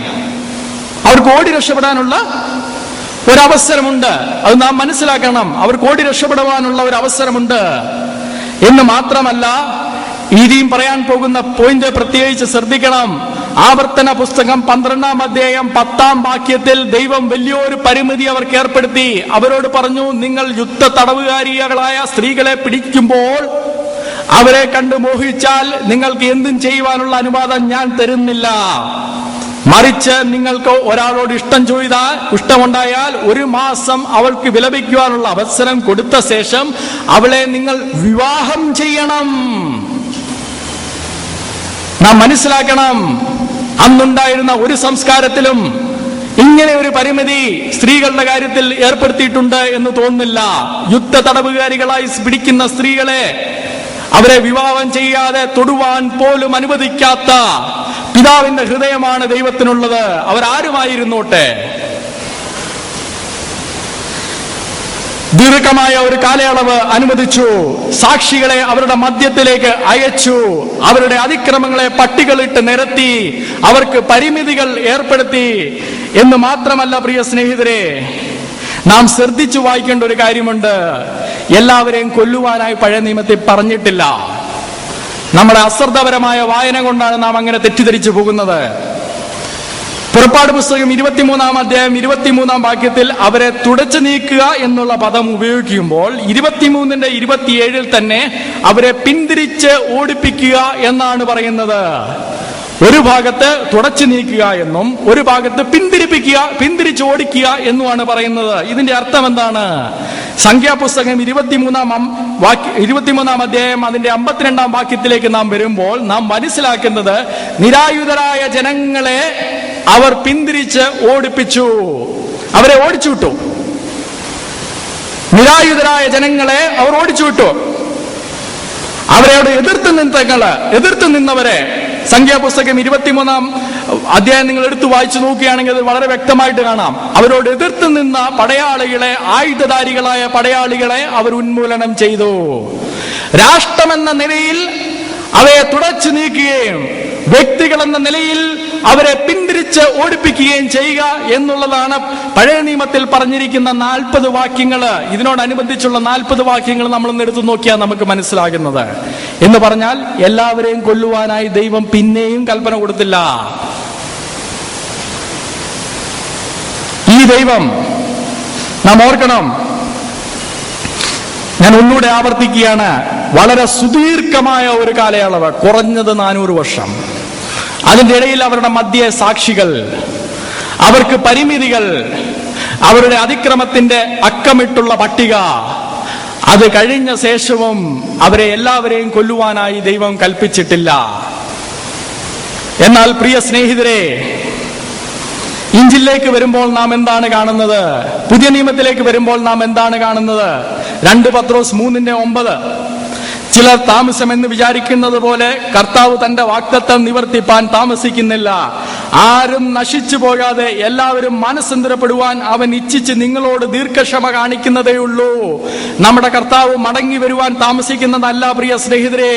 ഈ കഴിഞ്ഞ 2000 വർഷങ്ങൾ കനാന്യർക്ക് 400 വർഷം കൊടുത്തതുപോലെ, അമാലർക്ക് 300 വർഷം കൊടുത്തതുപോലെ, ലോകത്തിലുള്ള സർവ്വജനതയ്ക്കും കുറഞ്ഞത് 2000 വർഷങ്ങളെങ്കിലും ദൈവം ഇതിനോടകം അനുവദിച്ച് കഴിഞ്ഞു ന്യായവിധി നടത്തുന്നതിന് മുമ്പ്. അതിന്റെ മധ്യത്തിൽ നാം അവരുടെ അബ്രഹാം, ഇസഹാക്ക്, മൽക്കിസദേക്ക് എന്നീ വിശുദ്ധന്മാർ അവരുടെ മധ്യത്തിൽ സാക്ഷികളായി ഇരുന്നത് പോലെ നാം ഓരോരുത്തരും ഇന്ന് ഈ ജാതികളുടെ മധ്യത്തിൽ സാക്ഷികളായി നിൽക്കുന്നില്ലയോ? ഈ സമയത്ത് നാം എങ്ങനെയാണ് അവരോട് പെരുമാറേണ്ടത്? കർത്താവായ യേശു ക്രിസ്തു നമ്മളോട് പഠിപ്പിച്ചു, നിങ്ങൾ ശത്രുക്കളെ സ്നേഹിപ്പീൻ. ഇത് കൃപയുടെ സുദീർഘമായ ഒരു കാലഘട്ടമാണ്. പഴയ നിയമത്തിൽ 400 വർഷം അനുവദിച്ചുവെങ്കിൽ പുതിയ നിയമത്തിൽ കുറഞ്ഞത് ഇപ്പോൾ തന്നെ 2000 വർഷങ്ങൾ അനുവദിച്ചിരിക്കുകയാണ്. സുദീർഘമായ കൃപയുടെ കാലഘട്ടം.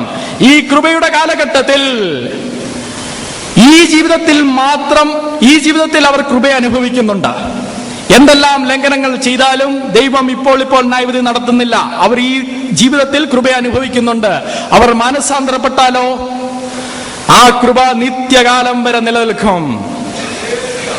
ആ കൃപ നിത്യകാലം വരെ നിലനിൽക്കും.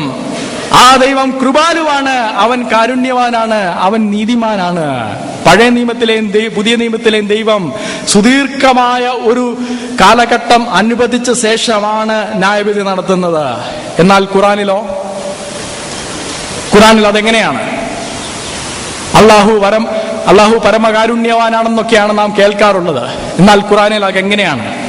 ഖുറാനിൽ ഘട്ടം ഘട്ടമായിട്ടാണ് അള്ളാഹു തന്റെ കൽപ്പന പുറപ്പെടുവിച്ചത്. 1-ാം ഘട്ടം,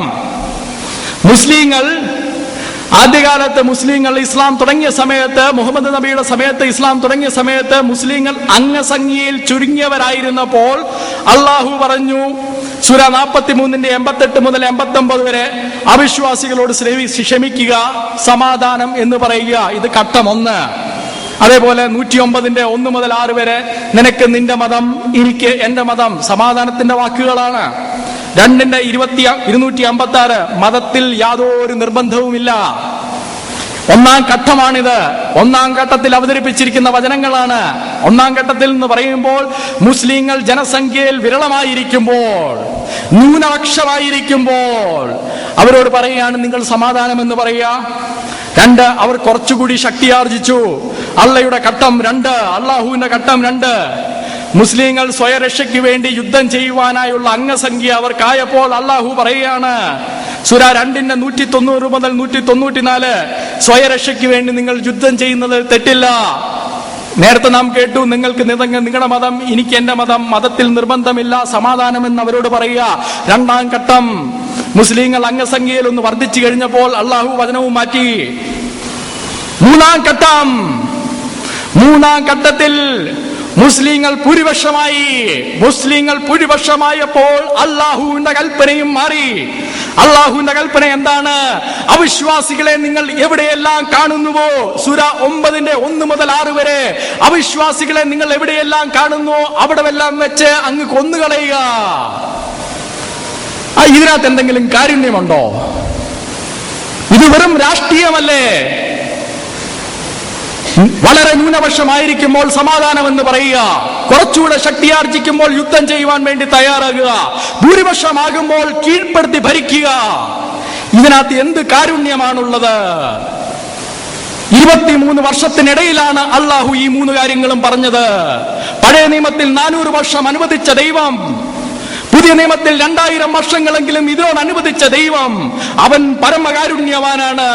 23 വർഷത്തിനിടയിൽ 3 രീതിയിലുള്ള കൽപ്പനകൾ അംഗസംഖ്യയുടെ അടിസ്ഥാനത്തിൽ കൊടുത്ത അള്ളാഹു, അവൻ പരമകാരുണ്യവാനെന്ന് പറയാൻ ഞങ്ങൾക്ക് സ്വല്പം ബുദ്ധിമുട്ടുണ്ട് പ്രിയ സ്നേഹിതരെ. എന്ന് മാത്രമല്ല, കഴിഞ്ഞില്ല പ്രിയ സ്നേഹിതരെ. ഞാൻ പറഞ്ഞു, ന്യായവിധി നടത്തുമ്പോൾ പോലും ഒരു പിതാവിന്റെ ഹൃദയത്തോടു കൂടിയാണ് പഴയ നിയമത്തിൽ ദൈവം ന്യായവിധി നടത്തിയത്. നിങ്ങൾ യുദ്ധ തടവുകാരികളായി പിടിക്കുന്ന സ്ത്രീകളെ നിങ്ങൾ മോഹിച്ചാൽ പോലും ഒന്നും ചെയ്യരുത്. 1 മാസം അവർക്ക് കരയുവാൻ സമയം കൊടുത്ത ശേഷം അവരെ വിവാഹം കഴിക്കുക എന്ന് വ്യക്തമായ കൽപ്പന പഴയ നിയമത്തിൽ കൊടുത്തപ്പോൾ അള്ളാഹു എന്താണ് ഖുർആനിൽ കൊടുത്തിരിക്കുന്നത്? സൂര 4:24, അടിമകളായി യുദ്ധത്തിൽ പിടിക്കപ്പെടുന്ന സ്ത്രീകളെ എന്തും ചെയ്യുവാൻ അള്ളാഹു അനുവദിച്ചിരിക്കുന്നു. അടിമകളായി പിടിക്കപ്പെടുന്ന സ്ത്രീകളെ എന്തും ചെയ്യുവാൻ അള്ളാഹു അനുവദിച്ചിരിക്കുന്നു. ജനാബ് അക്ബർ മൗലവി പ്രസിദ്ധീകരിച്ച ഖുർആന്റെ അടിക്കുറിപ്പിൽ ഇത് പറയുന്നുണ്ട്. അദ്ദേഹം പറയുന്നത് അള്ളാഹു അനുവദിച്ചിരിക്കുന്നത് വിവാഹം കഴിക്കാൻ വേണ്ടിയാണ് പോലും. ഞാൻ മുമ്പ് പറഞ്ഞതുപോലെ ജനാബ് അക്ബർ മൗലവി എന്ത് പറയുന്നു എന്നുള്ളതിന് ഇവിടെ യാതൊരു പ്രസക്തിയുമില്ല. സഹി മുസ്ലിം എന്ത് പറഞ്ഞിരിക്കുന്നുവെന്ന് നമുക്ക് നോക്കാം. അവരുടെ സഹി ഹദീസുകൾ എന്ത് പറഞ്ഞിരിക്കുന്നുവെന്ന് നോക്കാം. സഹി മുസ്ലിം ബുക്ക് 8 ഹദീസ് നമ്പർ 3371. ഈ ആയത്ത് അവതരിപ്പിക്കപ്പെട്ടത് അറബികളായ ചില സ്ത്രീകളെ യുദ്ധ തടവുകാരികളായി പിടിച്ചപ്പോൾ അവരെ അവരുടെ ഭർത്താക്കന്മാർക്ക്, കേട്ടോണം, അവരുടെ ഭർത്താക്കന്മാർക്ക് തിരിച്ചു നൽകുന്നതിന് മുമ്പ് അവരെ ബലാത്കാരണം സംഘം ചെയ്യുവാനുള്ള അനുവാദമായിട്ടാണ് ഇത് കൊടുത്തിരിക്കുന്നത്. ഇതെന്റെ വാക്കല്ല, ഇത് സഹീ മുസ്ലിമിന്റെ വാക്കാണ്. ഞാൻ വീണ്ടും കൊണ്ടുവന്നിട്ടുണ്ട്. സുന്ന അബു ദാവൂദ്, അത് മറ്റൊരു സഹീ ഹദീസാണ്. Volume 2, book 5, book of marriage. അതിനകത്ത് പറയുന്നതും ഇത് തന്നെയാണ്. യുദ്ധ തടവുകാരികളായി പിടിക്കുന്ന സ്ത്രീകളെ നിങ്ങൾക്ക് എന്തും ചെയ്യാം, അതിന് അള്ളാഹു അനുവദിച്ചിരിക്കുന്നു. വിശ്വാസികൾക്ക് മടിയുള്ളപ്പോൾ അള്ളാഹു അനുവദിച്ചിരിക്കുന്ന കാര്യമാണ്. ഇവിടെ ജനാബ് അക്ബർ മൗലവിയുടെ വ്യാഖ്യാനത്തിന്റെ ആവശ്യമില്ല. അദ്ദേഹത്തിന് ധൈര്യമുണ്ടെങ്കിൽ അദ്ദേഹം കൊണ്ടുവരേണ്ടത് സഹീഹ് ഹദീസുകളുടെ തെളിവാണ്. തെളിവില്ലാത്തതായ വ്യാഖ്യാനം ഞങ്ങൾക്ക് വേണ്ട. ഈ ദൈവമാണോ പ്രിയ സ്നേഹിതരെ ന്യായപ്രമാണത്തിന്റെ ദൈവം? അവൻ സുദീർഘമായ ഒരു കാലഘട്ടം അനുവദിച്ചിരുന്നുവെങ്കിൽ, പുതിയ നിയമത്തിന്റെ ദൈവം അവൻ സുദീർഘമായ ഒരു കാലഘട്ടം അനുവദിച്ചിരുന്നുവെങ്കിൽ, അതേപോലെ തന്നെയാണോ അള്ളാഹു യുദ്ധം ചെയ്യാൻ പറഞ്ഞിരിക്കുന്നത്? ആണോ? അള്ളാഹു പഴയ നിയമത്തിൽ യഹോവ യുദ്ധം ചെയ്യുവാൻ പറഞ്ഞിരിക്കുന്നത് പോലെയാണോ അള്ളാഹു ഖുർആനിൽ യുദ്ധം ചെയ്യുവാൻ പറഞ്ഞിരിക്കുന്നത്? അല്ല. 23 വർഷത്തിനിടയിൽ നടന്ന സംഭവങ്ങളാണ് പറഞ്ഞത്. മുഹമ്മദിന്റെ പ്രവാചക ചരിത്രം എന്ന് പറയുന്നത് 23 വർഷമാണ്. 23 വർഷത്തിൽ ജനസംഖ്യയുടെ അടിസ്ഥാനത്തിൽ അള്ളാഹു തന്റെ പ്രമാണങ്ങളെ മാറ്റി. 5 പോയിന്റുകൾ ഞാൻ നിങ്ങളുടെ മുന്നിൽ അവതരിപ്പിച്ചു. ഇനി 2 പോയിന്റുകളേ ഉള്ളൂ. ഏതാനും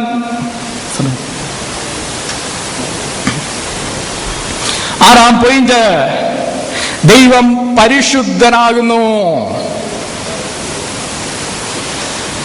നമ്മുടെ ദൈവത്തിന് മറ്റുള്ള എല്ലാ ദൈവങ്ങളിൽ നിന്നും ഒരു വ്യത്യാസമുണ്ട്.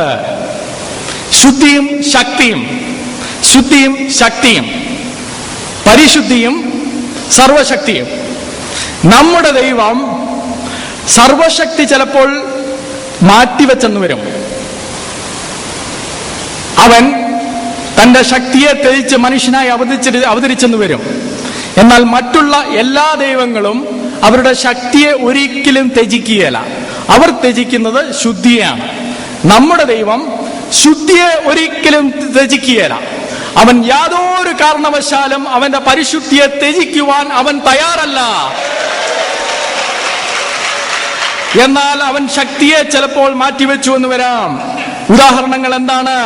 സംഖ്യാപുസ്തകം 20-ാം അധ്യായത്തിൽ പ്രവാചകനായ മോശ മുഖാമുഖം സംസാരിച്ച പ്രവാചകനായ മോശ പാപം ചെയ്തപ്പോൾ ദൈവം മോശയെ ശിക്ഷിച്ചു.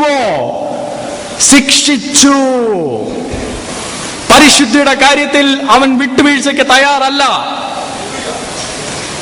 സംഖ്യാപുസ്തകം 25-ാം അധ്യായത്തിൽ ശ്രദ്ധിച്ച് കേൾക്കണം. ഇസ്രയേലിയരും മൊഹാബിയരും ഒരുപോലെ വ്യഭിചാരത്തിൽ ഏർപ്പെട്ടപ്പോൾ ദൈവം ആരെയാണ് ആദ്യം ശിക്ഷിച്ചത്? 24,000 ഇസ്രയേലിയരെ ശിക്ഷിച്ച ശേഷമാണ് സംഖ്യാപുസ്തകം 31-32 അധ്യായങ്ങളിലേക്ക് വരുമ്പോൾ മൊഹാബിയരെ ശിക്ഷിക്കുന്നത്. മൊഹാബിയരെ ശിക്ഷിക്കാൻ വേണ്ടി എത്ര ഇസ്രയേലിയരെയാണ് പറഞ്ഞു വിട്ടത്? 12,000. 24,000 ഇസ്രയേലിയർ ഇവിടെ വിച്ഛേദിക്കപ്പെട്ട് കിടക്കുമ്പോൾ വെറും 12,000 ഇസ്രയേലിയരെ മാത്രമാണ് മൊഹാബിയരെ ശിക്ഷിക്കാൻ വിട്ടത്. എന്ന് പറഞ്ഞാൽ ഇതിൽ കൂടുതൽ അംഗസംഖ്യ അവിടെ ഇല്ല. അംഗസംഖ്യ അവിടെ ഉണ്ടെങ്കിൽ മോശ ഇതിൽ കൂടുതൽ ആൾക്കാരെ വിട്ടേനെ, അല്ലേ? അവർ വലിയൊരു ജനമായിരുന്നുവെങ്കിൽ, മൊഹാബിയർ ഒരു 1,00,000 പേരായിരുന്നുവെങ്കിൽ മോശ ഇവിടുന്ന് 12,000 പേരെ വിടുവോ? മോശ അവർക്ക് തുല്യമായ ഒരു സംഖ്യ വിടും. എന്നാൽ അവർ അംഗസംഖ്യയിൽ കുറവാണ്. ഞാൻ പറഞ്ഞത്, യഹോവ തന്റെ ന്യായവിധി തന്റെ ഭവനത്തിൽ ആദ്യം തുടങ്ങുന്നവനാണ്. പരിശുദ്ധിയുടെ കാര്യത്തിൽ യാതൊരു വിട്ടുവീഴ്ചയ്ക്കും തയ്യാറല്ല. 2 ശമൂവേൽ 11-ാം അധ്യായത്തിൽ പ്രവാചകനായ തന്റെ രാജാവായ ദാവീദ് പാപം ചെയ്തപ്പോൾ യഹോവ ദാവീദ് രാജാവിനെയും ശിക്ഷിച്ചു. 2 ശമൂവേൽ 12-ാം അധ്യായത്തിൽ നാം കാണുന്നത് വാൾ ദാവീദിന്റെ ഭവനത്തിൽ നിന്ന് പിന്നെ മാറിപ്പോയതുപോലുമില്ല. ദൈവം കഠിനമായി തന്നെ പ്രവാചകനായ ദാവീദിനെയും ശിക്ഷിച്ചു. ലേവ്യ പുസ്തകം 18-ാം അധ്യായം അതിന്റെ 24 മുതൽ 29 വരെയുള്ള വാക്യത്തിൽ യഹോവ പറയുന്നത്, ഇതാണ് ജാതികൾ ചെയ്ത പാപം, ഇതുപോലെ നിങ്ങൾ ചെയ്താൽ നിങ്ങളെയും ഞാൻ അതുപോലെ ശിക്ഷിക്കും എന്ന് മാത്രമല്ല, ആവർത്തന പുസ്തകത്തിലേക്ക് വരുമ്പോൾ പറയുന്നത്, ഞാൻ അതിന്റെ 7 ഇരട്ടി ശിക്ഷിക്കും.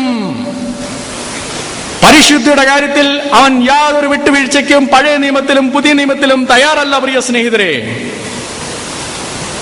പുതിയ നിയമത്തിലേക്ക് വരുമ്പോഴും ഇതേ പ്രമാണം തന്നെയാണ് നാം കാണുന്നത്.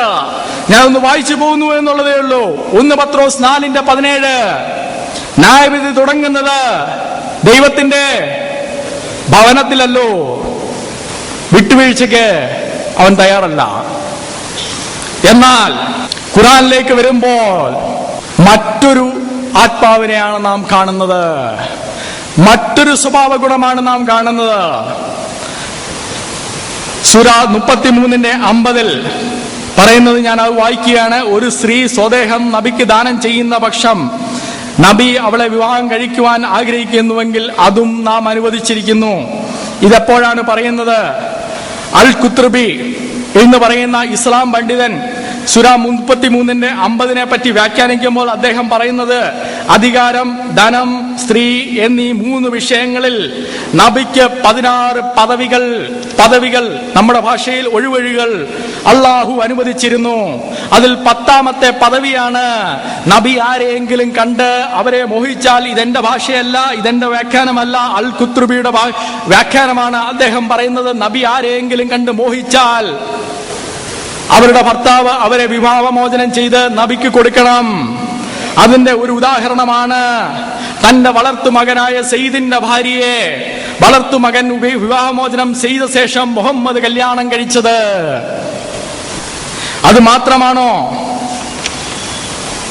സഹീഹ് അൽ ബുഖാരിയിൽ വോളിയം 6 ഹദീസ് നമ്പർ 311 ഇങ്ങനെ അല്ലാഹുവിന്റെ പ്രവാചകന് സ്വയം സമർപ്പിക്കുന്ന സ്ത്രീകളെ കണ്ടപ്പോൾ മുഹമ്മദിന്റെ ഭാര്യയായ ആയിഷ തന്നെ പറയുകയാണ്, ഒരു സ്ത്രീ എങ്ങനെയാണ് ഇങ്ങനെ ഒരു പുരുഷന് തന്നെ സമർപ്പിക്കുന്നത്? അപ്പോൾ അല്ലാഹു പ്രവാചകനായ മുഹമ്മദിന് എപ്പോഴെല്ലാം പ്രശ്നങ്ങൾ ഉണ്ടാകുന്നുവോ അപ്പോഴെല്ലാം അല്ലാഹു ആകാശത്ത് നിന്നും ഒരു അയത്തിങ്ങോട്ട് അയച്ച് അതിനെ അങ്ങ് ന്യായീകരിക്കും. അല്ലാഹു അപ്പോൾ 33:51 അവതരിപ്പിച്ചു, നിനക്ക് ഞാൻ ഇത് അനുവദിച്ച് തന്നിരിക്കുന്നു, മറ്റുള്ള വിശ്വാസികൾക്ക് അനുവദിച്ചിട്ടില്ല. അപ്പോൾ ആയിഷ തന്നെ പറയുകയാണ്, നിന്റെ കർത്താവ്, സഹീഹ് ബുഖാരിയിൽ നിന്നാണ്, നിന്റെ കർത്താവ് നിന്റെ ആഗ്രഹങ്ങളെയും ഇച്ഛകളെയും സാധിപ്പിക്കുവാൻ ധൃതി കൂട്ടുന്നു. പ്രിയ സ്നേഹിതരെ, ഇത് പറഞ്ഞത് ഞാൻ വായിച്ചു എന്നുള്ളതേ ഉള്ളൂ. അവരുടെ തന്നെ ഹദീസുകളുടെ പ്രകാരം നമുക്ക് അക്ബർ മൗലവി എന്ത് വ്യാഖ്യാനം നൽകുന്നു എന്നുള്ളതിന് യാതൊരു പ്രസക്തിയുമില്ല. ഞാൻ എന്ത് വ്യാഖ്യാനം നൽകുന്നു എന്നുള്ളതിന് യാതൊരു പ്രസക്തിയുമില്ല. ഞാൻ ആരുമല്ല, ഞാൻ ഇതിനെപ്പറ്റി സംസാരിക്കുവാൻ ഞാൻ ആരുമല്ല. പറയേണ്ടത് പ്രമാണങ്ങളാണ്. മുസ്ലിം സഹോദരന്മാർക്ക് എതിർപ്പുണ്ടെങ്കിൽ, അക്ബർ മൗലവിക്ക് ഇതിനെ എതിർപ്പുണ്ടെങ്കിൽ, അക്ബർ മൗലവി സ്വന്തം വ്യാഖ്യാനം കൊണ്ടത് വ്യാഖ്യാനിക്കാതെ ഹദീസുകളുടെ അടിസ്ഥാനത്തിൽ വേണം അത് വ്യാഖ്യാനിക്കുവാൻ. ഹദീസുകളുടെ അടിസ്ഥാനത്തിൽ മറുപടി പറയുവാൻ ഞങ്ങൾ തയ്യാറാണ്. മാറി നിൽക്കുന്നത് അക്ബർ മൗലവി എന്ന് മാത്രമാണോ? സൂറ 4:3 ഭാര്യമാരെ തമ്മിൽ വിവേചിക്കരുതെന്ന് അല്ലാഹു സകല വിശ്വാസികൾക്കും കൽപ്പന കൊടുത്തപ്പോൾ സഹീഹ് ബുഖാരി വോളിയം 3 ഹദീസ് നമ്പർ 755 മുഹമ്മദ് തന്റെ ഭാര്യമാരെ 2 കൂട്ടമായി തിരിച്ചിരുന്നു. ഒരു കൂട്ടത്തെ സ്ഥിരമായി സന്ദർശിക്കുകയും മറ്റൊരു കൂട്ടത്തെ അദ്ദേഹത്തിന് തോന്നുമ്പോൾ സന്ദർശിക്കുകയും ചെയ്യുന്ന 2 കൂട്ടം അദ്ദേഹത്തിന് വിവേചനമാകാം, മറ്റുള്ള വിശ്വാസികൾക്ക് വിവേചനം പാടില്ല. ഇത് തന്നെ ഇബ്ൻ കത്തീറിന്റെ തഫ്സീറുകളിൽ, ഇത് ഞാനെല്ലാം ഉദ്ധരിക്കുന്നത് ഇസ്ലാമിക സോഴ്സുകളിൽ നിന്ന് തന്നെയാണ്, എന്റേതായ ഒരു വ്യാഖ്യാനവുമില്ല. ഈ തഫ്സീർ ഇബ്ൻ കത്തീർ വോളിയം 2 പേജ് 599 മുതൽ ഇതെല്ലാം ഞാൻ കൊണ്ടുവന്നിട്ടുണ്ട്. എല്ലാ വോളിയമും കൊണ്ടുവരാൻ പറഞ്ഞ് കഴിയില്ലെങ്കിൽ പോലും ഉദ്ധരിക്കുന്ന കാര്യങ്ങളിലെ വോളിയങ്ങളെങ്കിലും കൊണ്ടുവരുവാൻ ഞങ്ങൾ ശ്രമിച്ചിട്ടുണ്ട്, പരമാവധി ശ്രമിച്ചിട്ടുണ്ട്. വോളിയം 2 പേജ് 599 601, വോളിയം 5 പേജ് 193 194 ഇതേ കാര്യം തന്നെ പറഞ്ഞിരിക്കുന്നു. അവിടെ പറഞ്ഞിരിക്കുന്നത്, വൃദ്ധയായ ഒരു ഭാര്യയെ മുഹമ്മദ് നബി ഉപേക്ഷിക്കുവാൻ വേണ്ടി തയ്യാറായപ്പോൾ ആ വൃദ്ധയായ ഭാര്യ മുഹമ്മദ് നബിയോട് പറഞ്ഞു, ഇനിയും മുതൽ എന്നെ സന്ദർശിക്കണ്ട. അവരെ വിവാഹമോചനം നേടുവാൻ വേണ്ടി നബി ശ്രമിച്ചപ്പോൾ അവർ പറഞ്ഞു, ഇനിയും മുതൽ എന്നെ സന്ദർശിക്കണ്ട, പകരം മുഹമ്മദിന്റെ ഏറ്റവും ഇഷ്ടപ്പെട്ട ഭാര്യയായ ആയിഷയ്ക്ക് ആ ദിവസം കൊടുത്തു. ആയിഷയ്ക്ക് ആ ദിവസം കൊടുത്തപ്പോൾ മുഹമ്മദ് നബി പറഞ്ഞു, ഇല്ല, ഞാൻ ഇനിയും വിവാഹമോചനം ചെയ്യുന്നില്ല. എന്നിട്ട് പറയാണ്, വിശ്വാസനീയളായ സ്ത്രീകൾ ഇങ്ങനെ ഒത്തുതീർക്കുന്നതിൽ തെറ്റില്ലെന്ന് അള്ളാഹു പറഞ്ഞിരിക്കുന്നു. അള്ളാഹുവിന്റെ ഒരു പരമകാരുണ്യം. മുസ്ലിം വിശ്വാസികൾക്ക് ഒരു പ്രമാണം, മുഹമ്മദ് നബിക്ക് മറ്റൊരു പ്രമാണം. കഴിഞ്ഞില്ല പ്രിയ സുഹൃത്തുക്കളെ. മുഹമ്മദ് നബിക്ക് ഒരു മകളുണ്ടായിരുന്നു, ഫാത്തിമ. ഫാത്തിമയുടെ ഭർത്താവിന് മൂന്നാമതൊരു പ്രമാണം.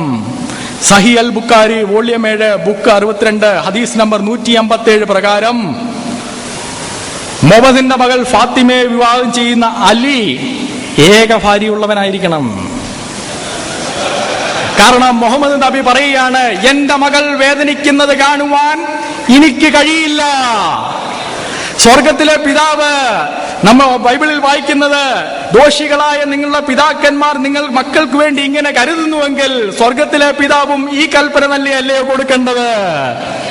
തൗറത്തിലെയും ഇഞ്ചിലെയും ദൈവം പരിശുദ്ധനാകുമ്പോൾ ഖുർആനിലെ ദൈവം പല പ്രമാണങ്ങൾ പലർക്ക് കൊടുത്തിരിക്കുകയാണ്. പരിശുദ്ധനാണെന്ന് പറയുവാൻ ഞങ്ങൾക്ക് ബുദ്ധിമുട്ടുണ്ട്. 6 പോയിന്റുകൾ നിങ്ങളുടെ മുന്നിൽ അവതരിപ്പിച്ചിരിക്കുകയാണ്. 7ാമത് ഒരു പോയിന്റ് കൂടി അവതരിപ്പിച്ചുകൊണ്ട് ഈ പ്രബന്ധം അവസാനിപ്പിക്കുവാൻ വേണ്ടി ഞാൻ താല്പര്യപ്പെടുകയാണ്.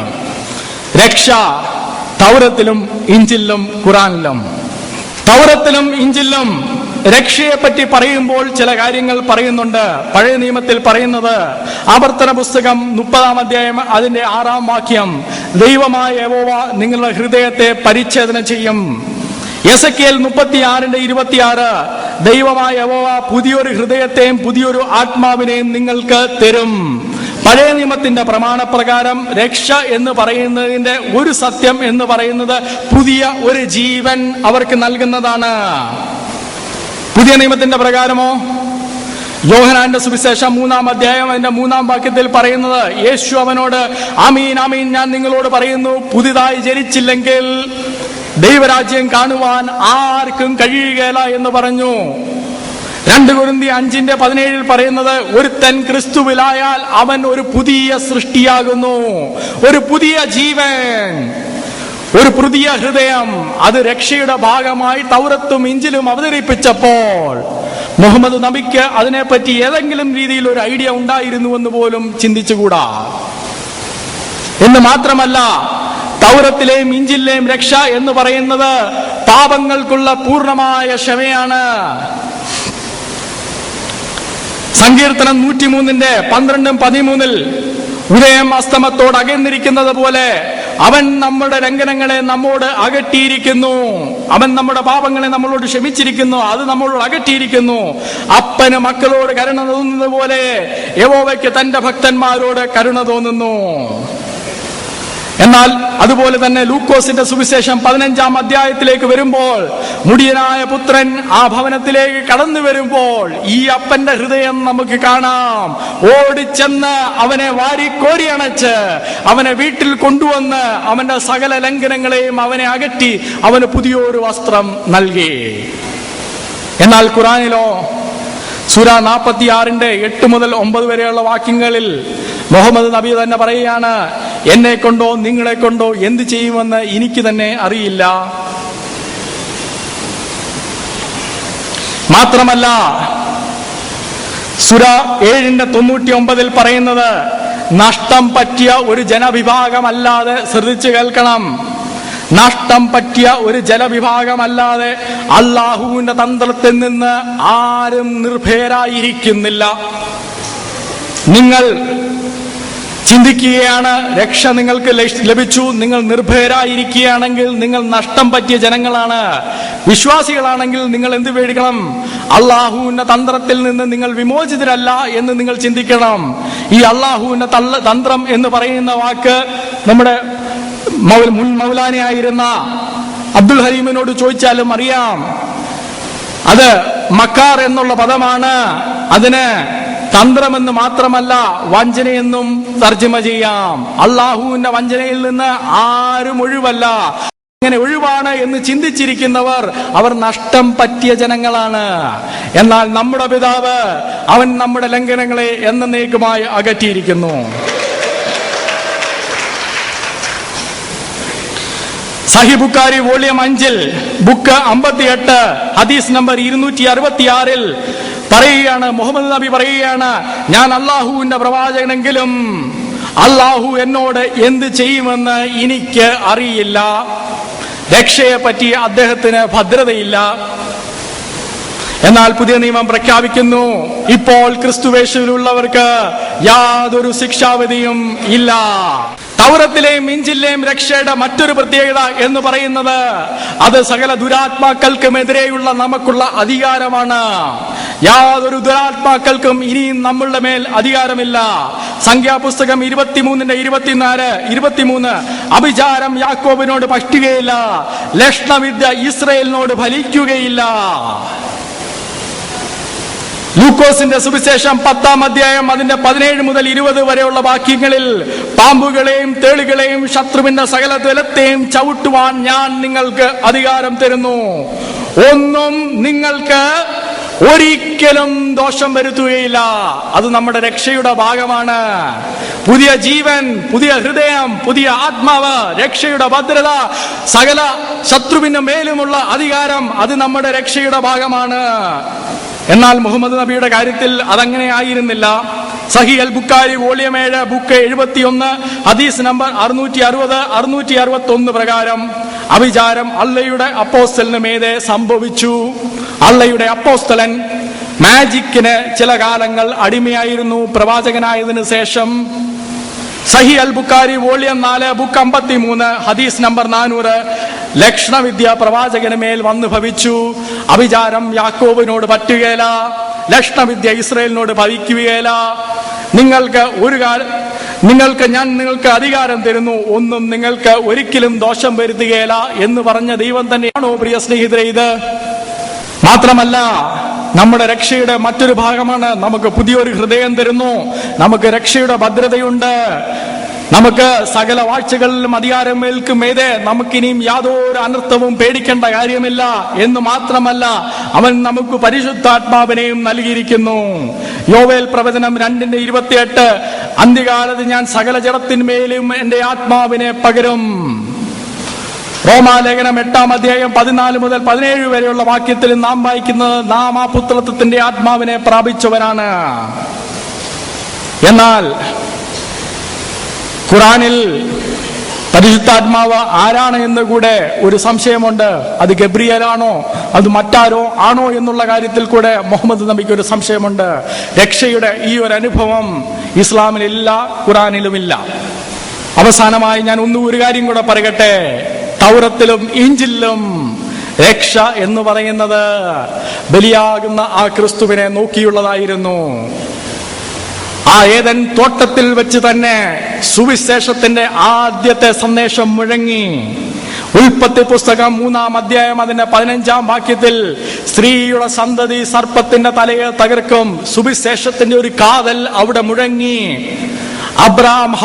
ആദാം ഹൗവ മാതാപിതാക്കന്മാർ ആദാമും ഹൗവയും ആ സന്ദേശത്തിൽ വിശ്വസിച്ചാൽ മാത്രമേ അവർക്ക് രക്ഷയുള്ളൂ. മാത്രമാണോ ദാവീദ് പറഞ്ഞു, സങ്കീർത്തനം 22:27 ഭൂമിയുടെ സകല അറുതികളിലേക്കും യഹോവയിലേക്ക് തിരിയുന്ന ഒരു അനുഭവം പറയുന്നുണ്ട്. സങ്കീർത്തനം 22:27. എന്നാൽ 22:2 മുതൽ 18 വരെയുള്ള വാക്യങ്ങളിൽ അവിടെ എന്റെ ദൈവമേ നീ എന്നെ കൈവിട്ടത് എന്ന് പറഞ്ഞ് ഒരു ക്രൂശിക്കപ്പെട്ടതുപോലെയുള്ള ഒരു വ്യക്തിയുടെ ചിത്രമുണ്ട്. അതിന്റെ അടിസ്ഥാനത്തിലാണ് യഹോവയുടെ രക്ഷ സകല അറുതികളുടെ മേലേക്കും പകരുന്നത്. യെശയ്യാവ് 53 ഞങ്ങൾ കേൾപ്പിച്ചത് ആർ വിശ്വസിച്ചിരിക്കുന്നു എന്ന് പറഞ്ഞു തുടങ്ങുമ്പോൾ അവൻ നമ്മുടെ സകല രോഗങ്ങളെയും ചുമന്നു, നമ്മുടെ അതിക്രമങ്ങളെല്ലാം അവന്റെ മേലായി, അവൻ മുഖാന്തരമാണ് നമുക്ക് രക്ഷ വന്നിരിക്കുന്നത്. ദാനിയേൽ 9-ാം അധ്യായത്തിൽ അഭിഷക്തൻ ഛേദിക്കപ്പെട്ട ശേഷം ഛേദിക്കപ്പെടുന്നതിനോട് ബന്ധിച്ചാണ് പാപങ്ങൾക്ക് ഒരു അറുതി വരുന്നത്. സെക്രിയാവ് 12:13 ദൈവം പറയുന്നത്, 13-ാം അധ്യായത്തിൽ പറയുന്നത്, അന്നാളിൽ സെക്രിയാവ് 13:1 അന്നാളിൽ ദാവീദ് ഗ്രഹത്തിന്റെയും യെരൂശലേം ഗ്രഹത്തിന്റെയും പാപത്തിന്റെയും മാലിന്യത്തിന്റെയും പരിഹാരത്തിനായി ഒരു തുറവ തുറന്നിരിക്കുന്നു. എന്നാളിൽ സെക്രിയാവ് 13 പറയാണ് അന്നാളിൽ തുറന്നിരിക്കുന്നു. 12-ാം അധ്യായത്തിൽ അത് പറഞ്ഞിട്ടുണ്ട്. അവർ കുത്തിയവെങ്കിലേക്ക് നോക്കുമ്പോൾ അന്നാളിൽ രക്ഷയുടെ ഒരു അനുഭവം അവർക്കുണ്ടാവും. ഇത് തന്നെയാണ് മത്തായി സുവിശേഷത്തിൽ കർത്താവ് നമ്മളെ പഠിപ്പിച്ചത്. മത്തായി 26:27 മുതൽ 28, മാർക്കോസ് 10:45, യോഹന്നാന്റെ സുവിശേഷം 6:51 ഇതിൽ പറയുന്നത് കർത്താവായ യേശു ക്രിസ്തുവിലേക്ക് തിരിയുമ്പോഴാണ് രക്ഷ നമുക്ക് ലഭ്യമായി വരുന്നത്. എന്നാൽ അതേ ഇസ്ലാം അതിനുശേഷം വന്നതിന് ശേഷം ക്രിസ്തു ക്രൂശിക്കപ്പെട്ടില്ല എന്ന് പറഞ്ഞ് ആ രക്ഷയെ തടുക്കുന്ന ഒരു മാർഗമായി നിൽക്കുകയാണ്. പ്രിയ സ്നേഹിതരെ, 7 പോയിന്റുകളിലൂടെ ഞാൻ നിങ്ങളുടെ മുന്നിൽ അവതരിപ്പിച്ചത് തൗറത്തിലെയും ഇഞ്ചിലെയും ദൈവം അവൻ യഹോവ എന്നാകുന്നു അവന്റെ പേർ. അവൻ ത്രിയേകനാകുന്നു, അവൻ പരിശുദ്ധനാകുന്നു, അവൻ കാരുണ്യവാനാകുന്നു, അവൻ രക്ഷ നൽകുന്നവനാകുന്നു. എന്നാൽ ഇതിനെല്ലാം വിപരീതമായി അയക്കപ്പെട്ട, അവതരിപ്പിക്കപ്പെട്ട മറ്റൊരു ആത്മാവാണ് അള്ളാഹു എന്നുള്ളത് പ്രമാണങ്ങളുടെ അടിസ്ഥാനത്തിൽ ഞാൻ നിങ്ങളുടെ മുന്നിൽ അവതരിപ്പിച്ചു. പ്രിയ മുസ്ലിം സഹോദരി സഹോദരന്മാരെ, ആരെയും വേദനിപ്പിക്കുന്നതിന് വേണ്ടി പറഞ്ഞതല്ല. ഗ്രന്ഥങ്ങൾ എന്തു പറഞ്ഞിരിക്കുന്നുവോ, ബൈബിൾ എന്തു പറഞ്ഞിരിക്കുന്നുവോ അത് പറയുവാൻ ഞാൻ നിർബന്ധിതനാണ്. ഖുർആൻ എന്തു പറഞ്ഞിരിക്കുന്നുവോ അത് സത്യമായി നിങ്ങളുടെ മുമ്പിൽ അവതരിപ്പിക്കേണ്ട ഒരു കടമ എനിക്കുണ്ട്.